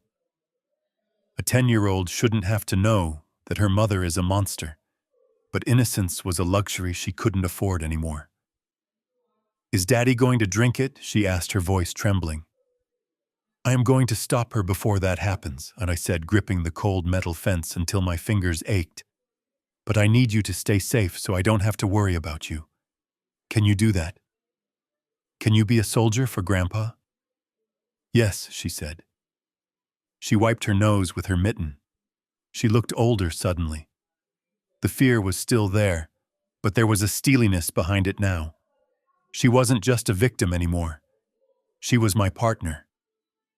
Go, I said. Run. Don't look back. She turned and sprinted toward the school doors, her yellow coat flashing like a beacon in the gray afternoon. I watched her until she disappeared inside the building. I stayed in the crouch for a long time, ignoring the rain soaking through my jeans. I had armed her with the only weapons I had left: suspicion and a life vest.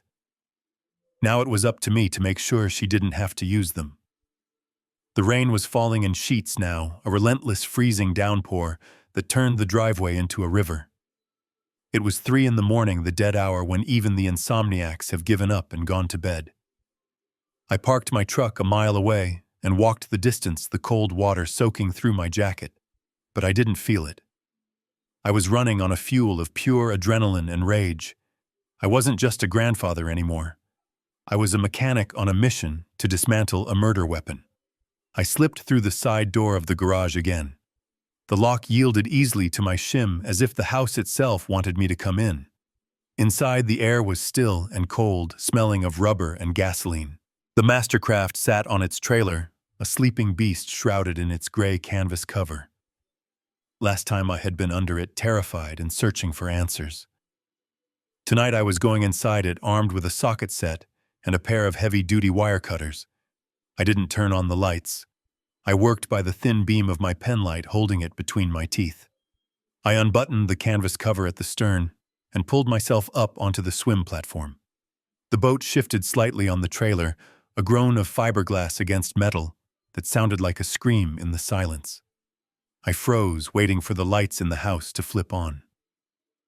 Nothing. Monica was confident. She thought she had won. She thought the old man was at home crying over his apple pie. I stepped over the transom and into the cockpit. The leather seats were cold and slippery. I knelt down and unlatched the engine cover, lifting the heavy padded hatch to reveal the heart of the machine. It was a massive V8 engine, pristine and powerful. This was the engine that was supposed to take my son out to the middle of the lake and drown him. I took the wrench from my pocket. I wasn't going to cut the brake lines. That was amateur hour. I needed the boat to run. I needed them to leave the dock so Monica would feel safe, so she would commit to the act. But I needed to control the power. I located the throttle linkage, the steel cable that connected the lever at the driver's seat to the fuel injection system. I used my ratchet to loosen the locking nut just a fraction of an inch. Then I took a small rubber washer I had brought from my own shop and slipped it over the cable before tightening the nut back down. It was a simple governor, a physical block. When Monica pushed the throttle forward to gun the engine to create the sudden acceleration needed to throw a dizzy man overboard, the washer would stop the cable from extending fully. The boat would shudder. It would roar. But it would never reach the violent speed she needed. I wasn't done. I moved to the bilge pump. I found the intake hose and used my pliers to loosen the clamp just enough. If she tried to pull the drain plug to simulate a sinking accident, the pump would kick on, but the loose hose would spray water back into the engine compartment instead of pumping it out. It would flood the engine and kill the power instantly, leaving them dead in the water. I lowered the engine hatch gently, latching it back into place. I smoothed the canvas cover back over the stern, making sure every snap was secure. I wiped down the fiberglass with a rag, erasing my fingerprints and the raindrops I had dripped. I climbed down from the trailer and stood in the darkness for a moment, looking at my handiwork. I had turned her weapon against her. She thought she was taking a helpless victim out on a slaughter run. She didn't know she was piloting a trap. I slipped out the side door and disappeared back into the storm. The stage was set. Now I just had to wait for the curtain to rise. I climbed down from the swim platform, my boots hitting the concrete with a soft thud. The engine was rigged to fail, but that wasn't enough. A governor on the throttle would stop her from speeding, but it wouldn't stop her from pushing my son overboard if she got desperate. I needed a distraction. I needed a catastrophe that would force her to abandon the plan and fight for her own survival. I needed the boat to betray her. I dropped to my knees again and crawled back under the transom of the boat. The smell of the garage was seeping into my clothes, a mix of oil and damp concrete that would take days to wash out. I lay on my back, looking up at the brass drain plug. It was a small, unassuming circle of metal at the lowest point of the hull. It was the only thing standing between dry feet and the bottom of the lake. I reached into my pocket and pulled out a small round tin I had prepared in my workshop an hour ago. Inside was a thick, amber-colored paste. It was a specific mixture of beeswax and heavy-duty axle grease melted together and then cooled. I learned this trick 40 years ago from a crooked mechanic who used to sabotage stock cars at the local track. It was a time delay fuse that didn't tick. I took my crescent wrench and fitted it over the square head of the drain plug. I applied pressure. The factory seal broke with a sharp crack that made me freeze and glance at the door. Silence. I breathed out. I turned the wrench, slowly backing the plug out. 1 turn. 2 turns. 3. I unscrewed it until it was hanging on by barely 2 threads. It was so loose that a good kick would knock it out. Then I took a glob of the wax mixture. It was stiff from the cold night air. I worked it in my fingers until it was pliable. Then I packed it into the gap between the plug and the hull. I jammed it into the threads. I molded it around the head of the bolt. Within seconds, the cold metal hardened the wax, turning it into a temporary seal. I shone my penlight on it. To the naked eye, it looked perfect. It looked tight. It would hold water while the boat was sitting at the dock. It would even hold during the slow idle out of the marina through the no-wake zone. But once she hit open water, once that big V8 engine started vibrating the hull and the friction of the lake water warmed the brass, the wax would soften. It would lose its grip. The vibration would shake the loose plug the rest of the way out, and it would drop to the bottom of Lake Washington. Water would rush in. Not a trickle, but a geyser. The bilge would fill in minutes. The automatic pump would kick on, but thanks to my work with the pliers, the hose would just spray the water back into the engine compartment. The boat would begin to settle in the water. The alarm would scream. Monica wouldn't be thinking about murdering my son anymore. She would be thinking about sinking. She would be panicked, and panic makes people sloppy. That was when I would make my move. I wiped the excess grease from the hull with my sleeve, leaving no trace of the sabotage. I slid out from under the trailer, my back aching, my hands covered in muck. I had turned her luxury getaway vehicle into a coffin, but if my timing was right, it was a coffin she would have to escape, not one she could close on my son. I stood up and patted the hull of the boat. "Break a leg," I whispered. Then I turned and walked out into the rain, leaving the time bomb waiting for its captain. I sat in the cab of my truck, wiping the heavy grease from my fingers with a rag, my eyes fixed on the dark silhouette of the garage. The trap was set, and now I had to trust the chemistry. It wasn't just a random glob of wax I had jammed into that hull. It was a calculated fuse designed to burn down on a very specific timeline. At rest in the cool, damp air of the garage, that mixture of beeswax and industrial axle grease is as hard as epoxy. Monica could walk around the back of the trailer right now with a flashlight. She could look right at the drain plug. She could even tap on it with a perfectly manicured fingernail, and it would feel solid. That was the beauty of the deception. It would hold during the inspection. It would hold while they trailered the boat to the marina. It would even hold while they idled through the no-wake zone past the breakwater. But once she hits open water, the physics change. That mastercraft has a massive V8 engine, and engines generate heat.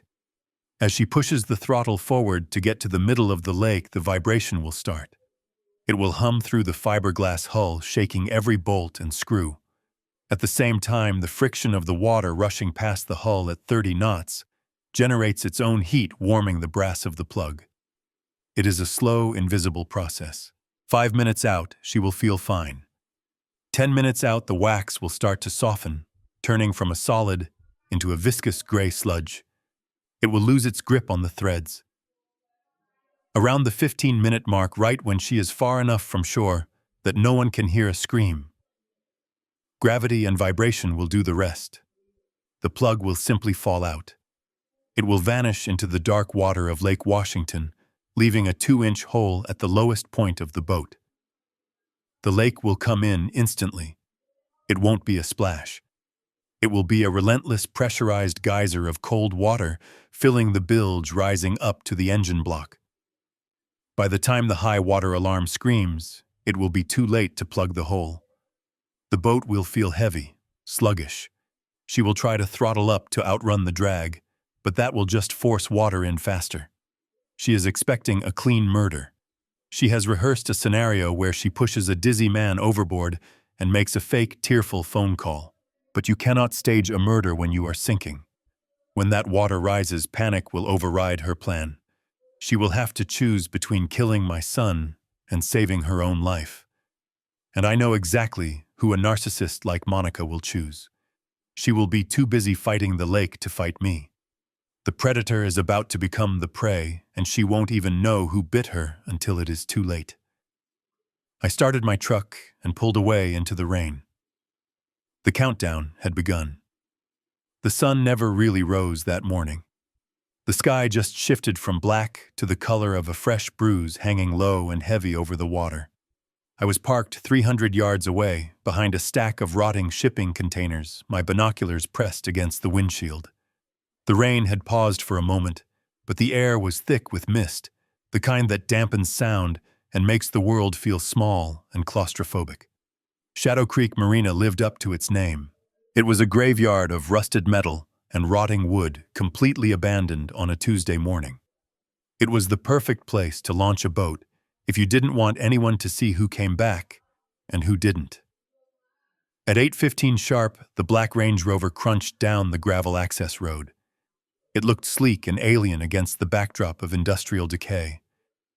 Monica didn't waste a second. She parked right at the top of the boat ramp, backing the trailer down, with a practiced efficiency that made my skin crawl. She wasn't nervous. She was on a schedule. She got out of the car first, wearing a white windbreaker and nautical deck shoes, looking like she was ready for a magazine photo shoot. She walked around to the passenger side and opened the door. What happened next broke my heart into 1,000 pieces. She didn't help Brandon out. She hauled him out. My son looked like a corpse that had forgotten to stop moving. His legs were rubber. As his feet hit the gravel, his knees buckled, and he almost face-planted into the mud. Monica grabbed his arm, not with affection, but with a vice grip, jerking him upright. Through the lenses of my binoculars, I could see his face. It was gray and slack. His eyes were open, but they weren't tracking anything. He was looking right through the hull of the boat, staring at a horizon he couldn't see. The thallium and whatever sedative she had given him for breakfast had turned a 200-pound man into a rag doll. She marched him onto the dock. He stumbled every few feet, his feet catching on the uneven planks, but she just shoved him forward. She guided him to the swim platform and practically threw him into the rear bench seat. He slumped over instantly, his head lolling back against the white leather. He didn't look at the water. He didn't look at the sky. He was checked out. Then the back door of the car opened and a flash of yellow appeared. Lily climbed out. She stood by the car for a long moment, clutching her backpack to her chest. She looked tiny. She looked toward the road, scanning the trees and the bushes. I knew she was looking for me. I wanted to honk the horn. I wanted to scream that I was there. But I had to stay invisible. Monica shouted something at her, pointing a sharp finger toward the boat. Lily flinched. She didn't argue. She walked slowly down the dock, her head down. She stepped onto the boat and immediately went to the far corner, away from her mother. I saw her hand move to her chest. She was checking the zipper of her life vest, just like I told her. Monica untied the lines and hopped into the captain's chair. She turned the key, and the massive V8 engine roared to life, a deep, throaty rumble that echoed off the silent water. She revved it once, testing the power, confident in her machine. She didn't know she was listening to the sound of her own trap. She put it in gear, and the boat slid away from the dock, disappearing into the gray mist. I lowered the binoculars and started my truck. The clock was ticking. The wooden planks of the pier thundered beneath my boots as I sprinted toward the end of the dock. My breath came in short, sharp gasps, not just from the physical exertion, but from the crushing realization that time had slipped through my fingers. I checked my watch, and the numbers mocked me. 5 minutes. I was exactly 5 minutes too late. The slip where the canoe should have been was empty, the water still churning slightly in the wake of their departure. I scanned the vast expanse of the lake, squinting against the glare of the afternoon sun. There they were, a small dark shape moving steadily toward the distant tree line on the opposite shore. They thought they had won. I could almost imagine the smug looks on their faces, the self-congratulatory whispers, as they paddled away, believing they had left me behind to deal with the wreckage of their betrayal. They assumed I would stand there on the dock, defeated and helpless, watching them disappear into the safety of the wilderness. But they had severely underestimated the depth of my resolve. They didn't know that I had stopped leaving things to chance a long time ago. I turned my back on their retreating figures and ran toward the locked boathouse adjacent to the public slips. For the past month, I had volunteered at the ranger station, fixing engines and organizing logs, earning trust specifically for a contingency like this. I pulled the spare key from its hiding spot under the loose floorboard behind the tool shed. It felt cold and heavy in my hand, a tangible symbol of the advantage I had carved out for myself. I unlocked the gate to the restricted slip. Bobbing in the water was the station's interceptor, a sleek vessel equipped with twin outboard motors designed for search and rescue operations. It was built for speed, power, and authority. I vaulted over the gunwale, landing steadily on the non-slip deck. I didn't waste a second. I keyed the ignition, and the engines roared to life with a deep guttural growl that vibrated through the soles of my shoes and settled into my chest. This wasn't just a chase. This was the culmination of every lie they had told and every dollar they had stolen. I cast off the lines and slammed the throttle forward. The bow of the boat rose sharply, carving a white path through the dark water as the vessel surged forward.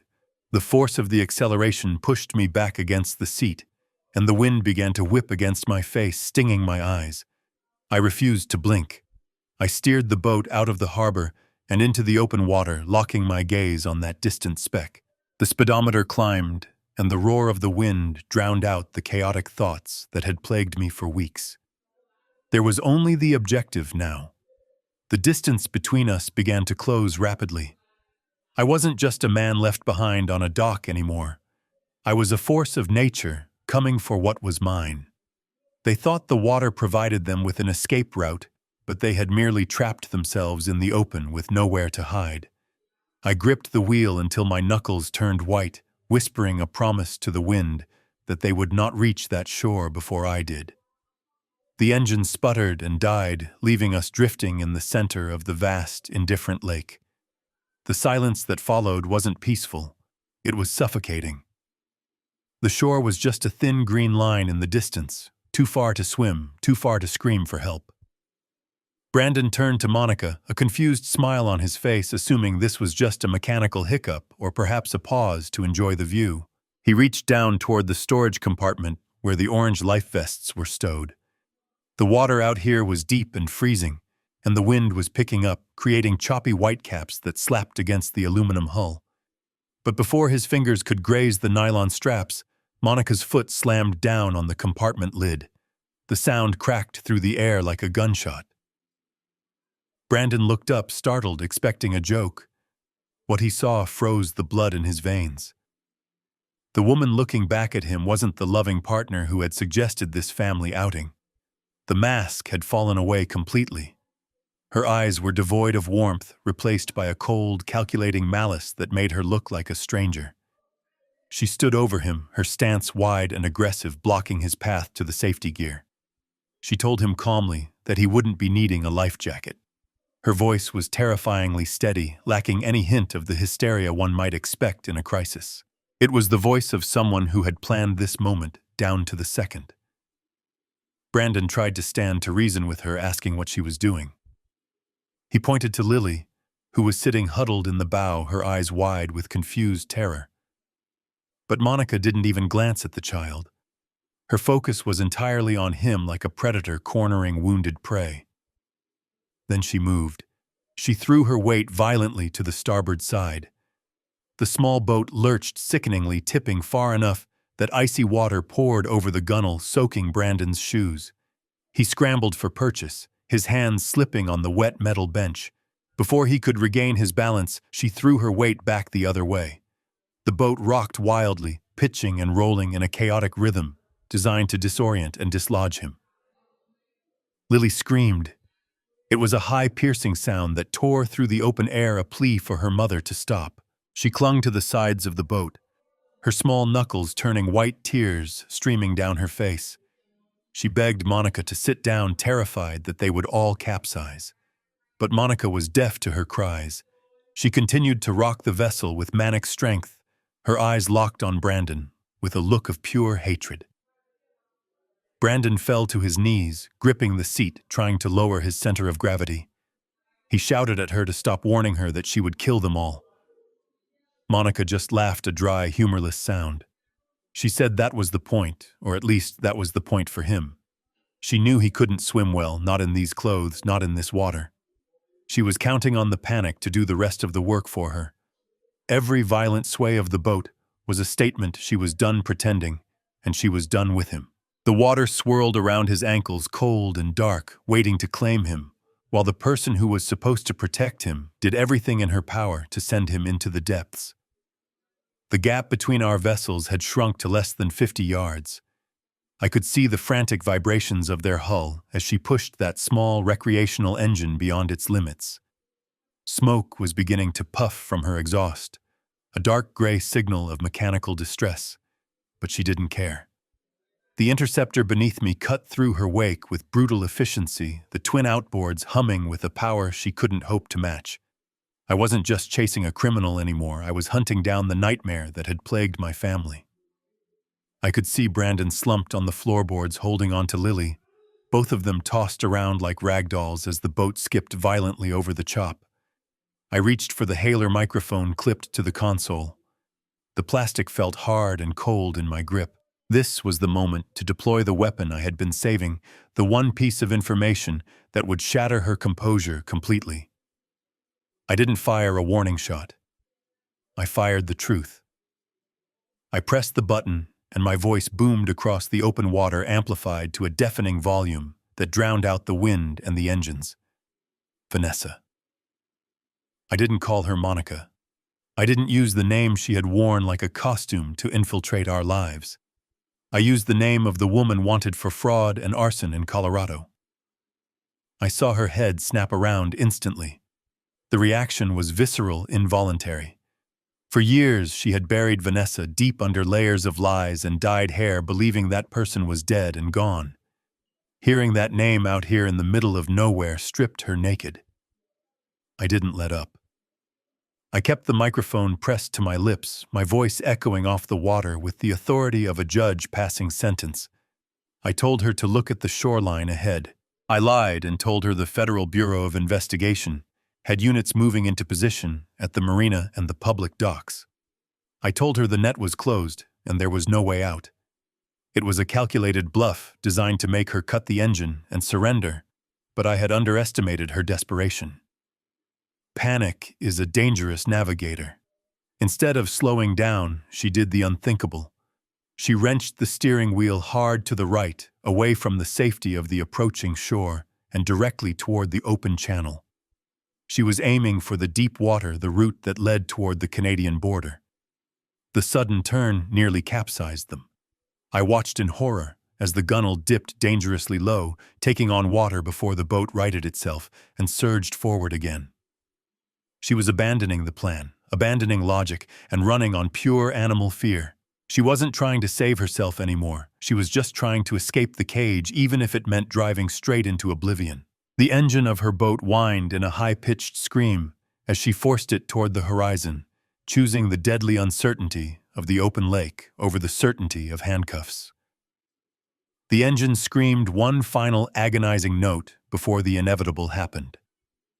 Monica had pushed the throttle to the stops, demanding more power than the machine could give, unaware that she was accelerating her own destruction.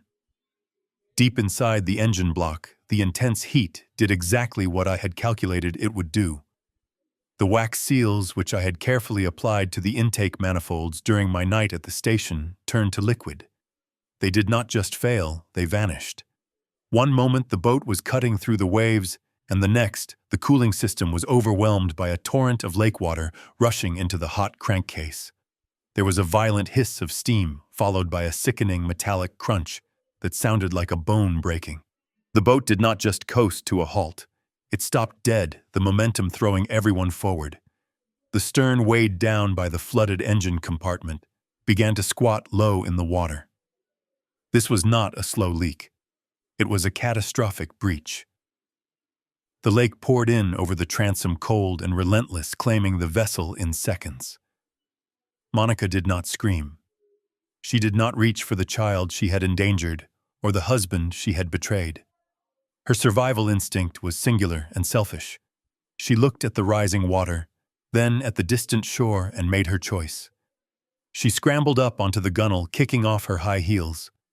She was a strong swimmer, a fact she had boasted about many times at the club. She dove into the water with a clean, practiced form, putting distance between herself and the sinking craft, leaving Brandon and Lily to fend for themselves in the swirling vortex of the sinking hull. But justice has a way of grabbing hold of you when you least expect it. As the boat began its final plunge into the dark depths, it rolled violently to the side. Monica's long, elegant silk dress, purchased with money stolen from my retirement fund, floated on the surface like a beautiful, deadly jellyfish. The fabric swirled in the turbulence created by the sinking hull. As the stern vanished beneath the waves, the current sucked the silk toward the jagged metal of the exposed propeller. It happened in an instant. The fabric snagged. Monica was mid-stroke, pulling away with powerful, confident movements when she was suddenly jerked backward. The boat was heavy, and it was falling fast toward the bottom of the lake. It tugged at her, a relentless anchor dragging her down into the darkness. She thrashed, her confidence replaced by primal terror.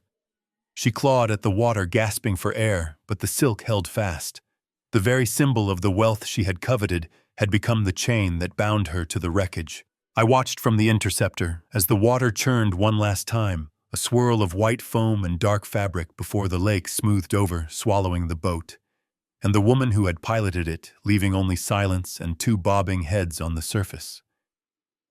The vortex where the boat had vanished was already calming, settling back into a flat, deceptive surface, but two heads remained bobbing in the freezing chop. My heart hammered against my ribs, a frantic drumbeat of terror and hope. I killed the throttle, allowing the interceptor to drift on its own momentum, angling the bow carefully to shield them from the wind. Brandon was treading water furiously, his face pale and contorted with effort. He wasn't trying to save himself. His entire being was focused on holding Lily above the surface, his arms locked around her small, shivering frame, keeping her head clear of the gray waves even as he swallowed water himself. I abandoned the helm and scrambled to the side of the vessel. I shouted their names, my voice cracking with an emotion I hadn't let myself feel until this moment. Brandon looked up, his eyes wide and red-rimmed. There was no arrogance left in him, no defiance, just the desperate, pleading look of a frightening child. I reached over the gunwale, straining every muscle in my back. I grabbed Lily first. She was light, terrified, and soaking wet, a trembling bundle of cold energy.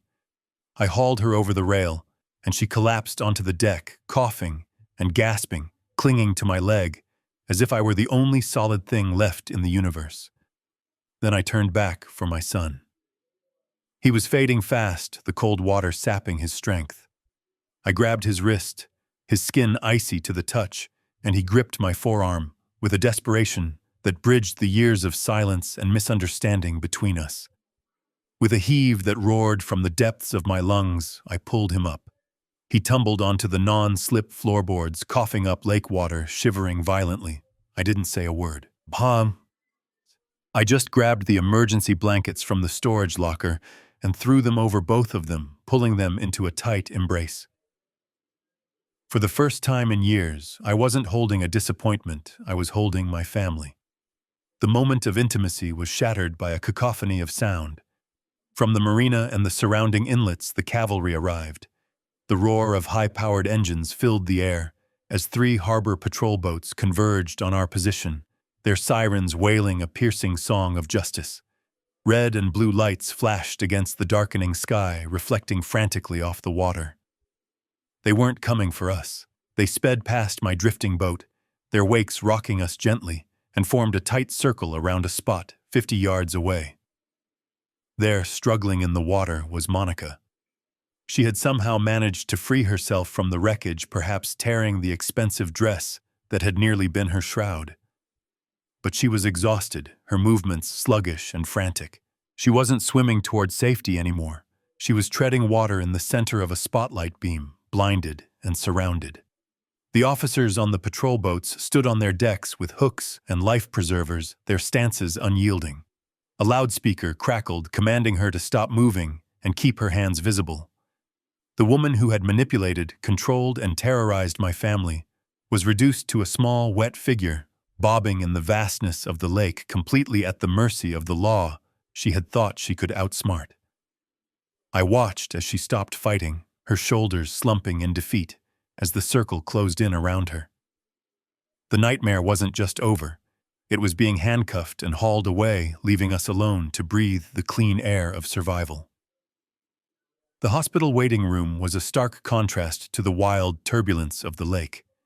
Here everything was white and sterile, and smelled of rubbing alcohol and anxiety. I sat in the hard plastic chair, my clothes still damp, drying stiff against my skin, while the electric clock on the wall ticked away the seconds. The silence was heavy, broken only by the squeak of nurses' shoes on the linoleum. The doctor who finally emerged from the intensive care unit did not look like a man coming to deliver a simple status update. He looked disturbed, like he had seen something that violated the natural order of things. He walked straight to me and the police detective, standing by the wall, holding a clipboard that contained the answer to the mystery that had been killing my son for months. He told us that the toxicology screen was conclusive and the results were terrifying. They had found massive concentrations of thallium in Brandon's bloodstream. It is a heavy metal often used in rat poison, tasteless and odorless and colorless, a perfect weapon for a coward who wants to kill without leaving a bruise. The doctor explained that the levels were not consistent with a single accidental exposure. This was chronic poisoning. Someone had been feeding it to him in small doses over a long period of time, slowly shutting down his organs while pretending to nurse him back to health. The unexplainable weakness, the confusion, the sudden hair loss that doctors couldn't diagnose, it all made sense now. Brandon wasn't sick. He was being murdered by the person who slept beside him every night. The detective stepped forward, then placing a sealed plastic evidence bag on the small table between us. It was the yellow waterproof dry bag that Monica had been clinging to when they pulled her out of the water. She had not tried to save the boat or the family photos or even her own child. She had tried to save this bag. The detective opened it and slid the contents out with a gloved hand. There were bundles of cash tightly wrapped in waterproofed jewelry stolen from family heirlooms that had supposedly been lost, and most damning of all, a passport. I stared at the little blue booklet. The photo was undeniably Monica. Her hair was different in the picture, cut short and dyed dark, but the eyes were the same cold, calculating eyes I had seen on the lake. The name printed next to the photo was not Monica. It was Vanessa. It was a high-quality forgery complete with entry stamps for countries she had never visited with Brandon. This was not a panic decision made in the heat of the moment. This was a meticulous exit strategy. The issue date on the passport went back 2 years. She had this ready almost from the day she married him. She had a new identity waiting, a new life funded by my son's life insurance and my retirement savings. The detective said it was the final nail in the coffin. There was no defense against this. She couldn't claim it was an accident or a misunderstanding. The poison in Brandon's veins matched the malice in her planning. She had watched him wither away day by day, pouring him juice laced with death, and then smiling as he drank it. The coldness of it made me shiver more than the lake water ever could. She had turned their marriage into a slow execution, and she had almost gotten away with it. But here in the harsh light of the hospital, with the lab report in one hand and the fake passport in the other, the masquerade was finally over. The loving wife named Monica never existed, and the predator named Vanessa was finally going to pay for every drop of poison she had poured. The smell of hickory smoke and blooming jasmine drifted through the backyard, a combination that felt like the sweetest perfume I had ever encountered.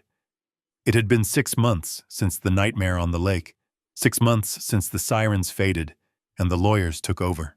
The seasons had changed, turning the biting cold of that water into a distant memory replaced by the golden warmth of a perfect summer afternoon. I sat in my favorite lawn chair, the one with the slightly rusted frame that I refused to throw away, and watched the scene unfold before me with a quiet, profound sense of relief.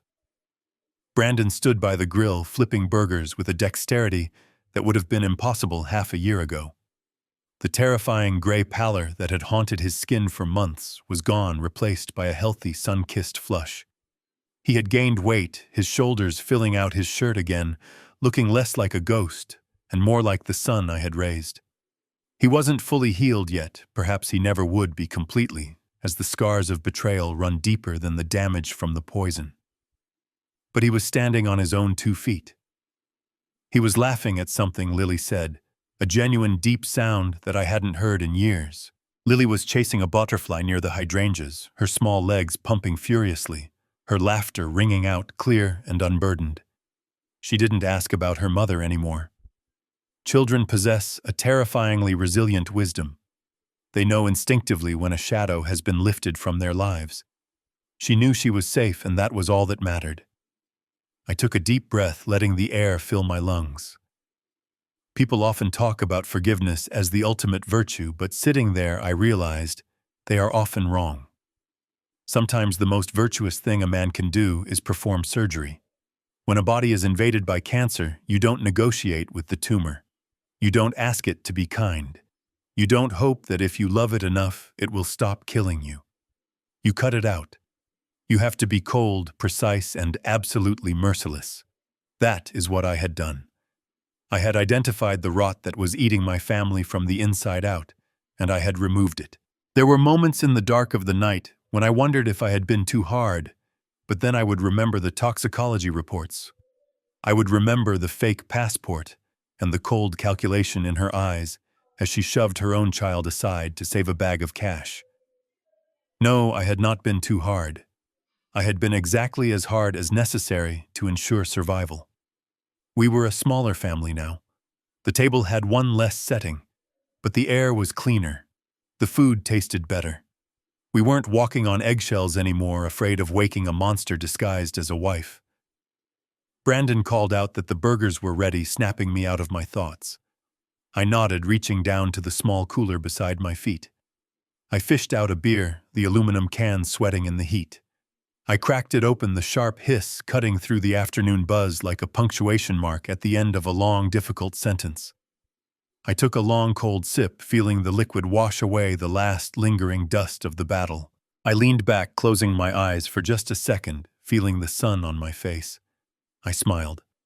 It was a good day. It was a day we had fought for, and we had won. This story reminds us that the most dangerous threats often wear the most familiar faces. We are taught to be kind and forgiving, but Doug's victory proves that when the safety of our loved ones is at stake, hesitation is not a virtue, it is a liability. True guardianship requires the wisdom to recognize evil, even when it sleeps under your own roof, and the absolute courage to remove it without apology. We cannot save everyone, but we must fight to save those who matter. Sometimes the act of cutting ties is the only way to let life bloom again. If Doug's decisive battle for his family inspired you, please hit that like button and subscribe to the channel for more stories where justice is served cold. What would you have done in his position?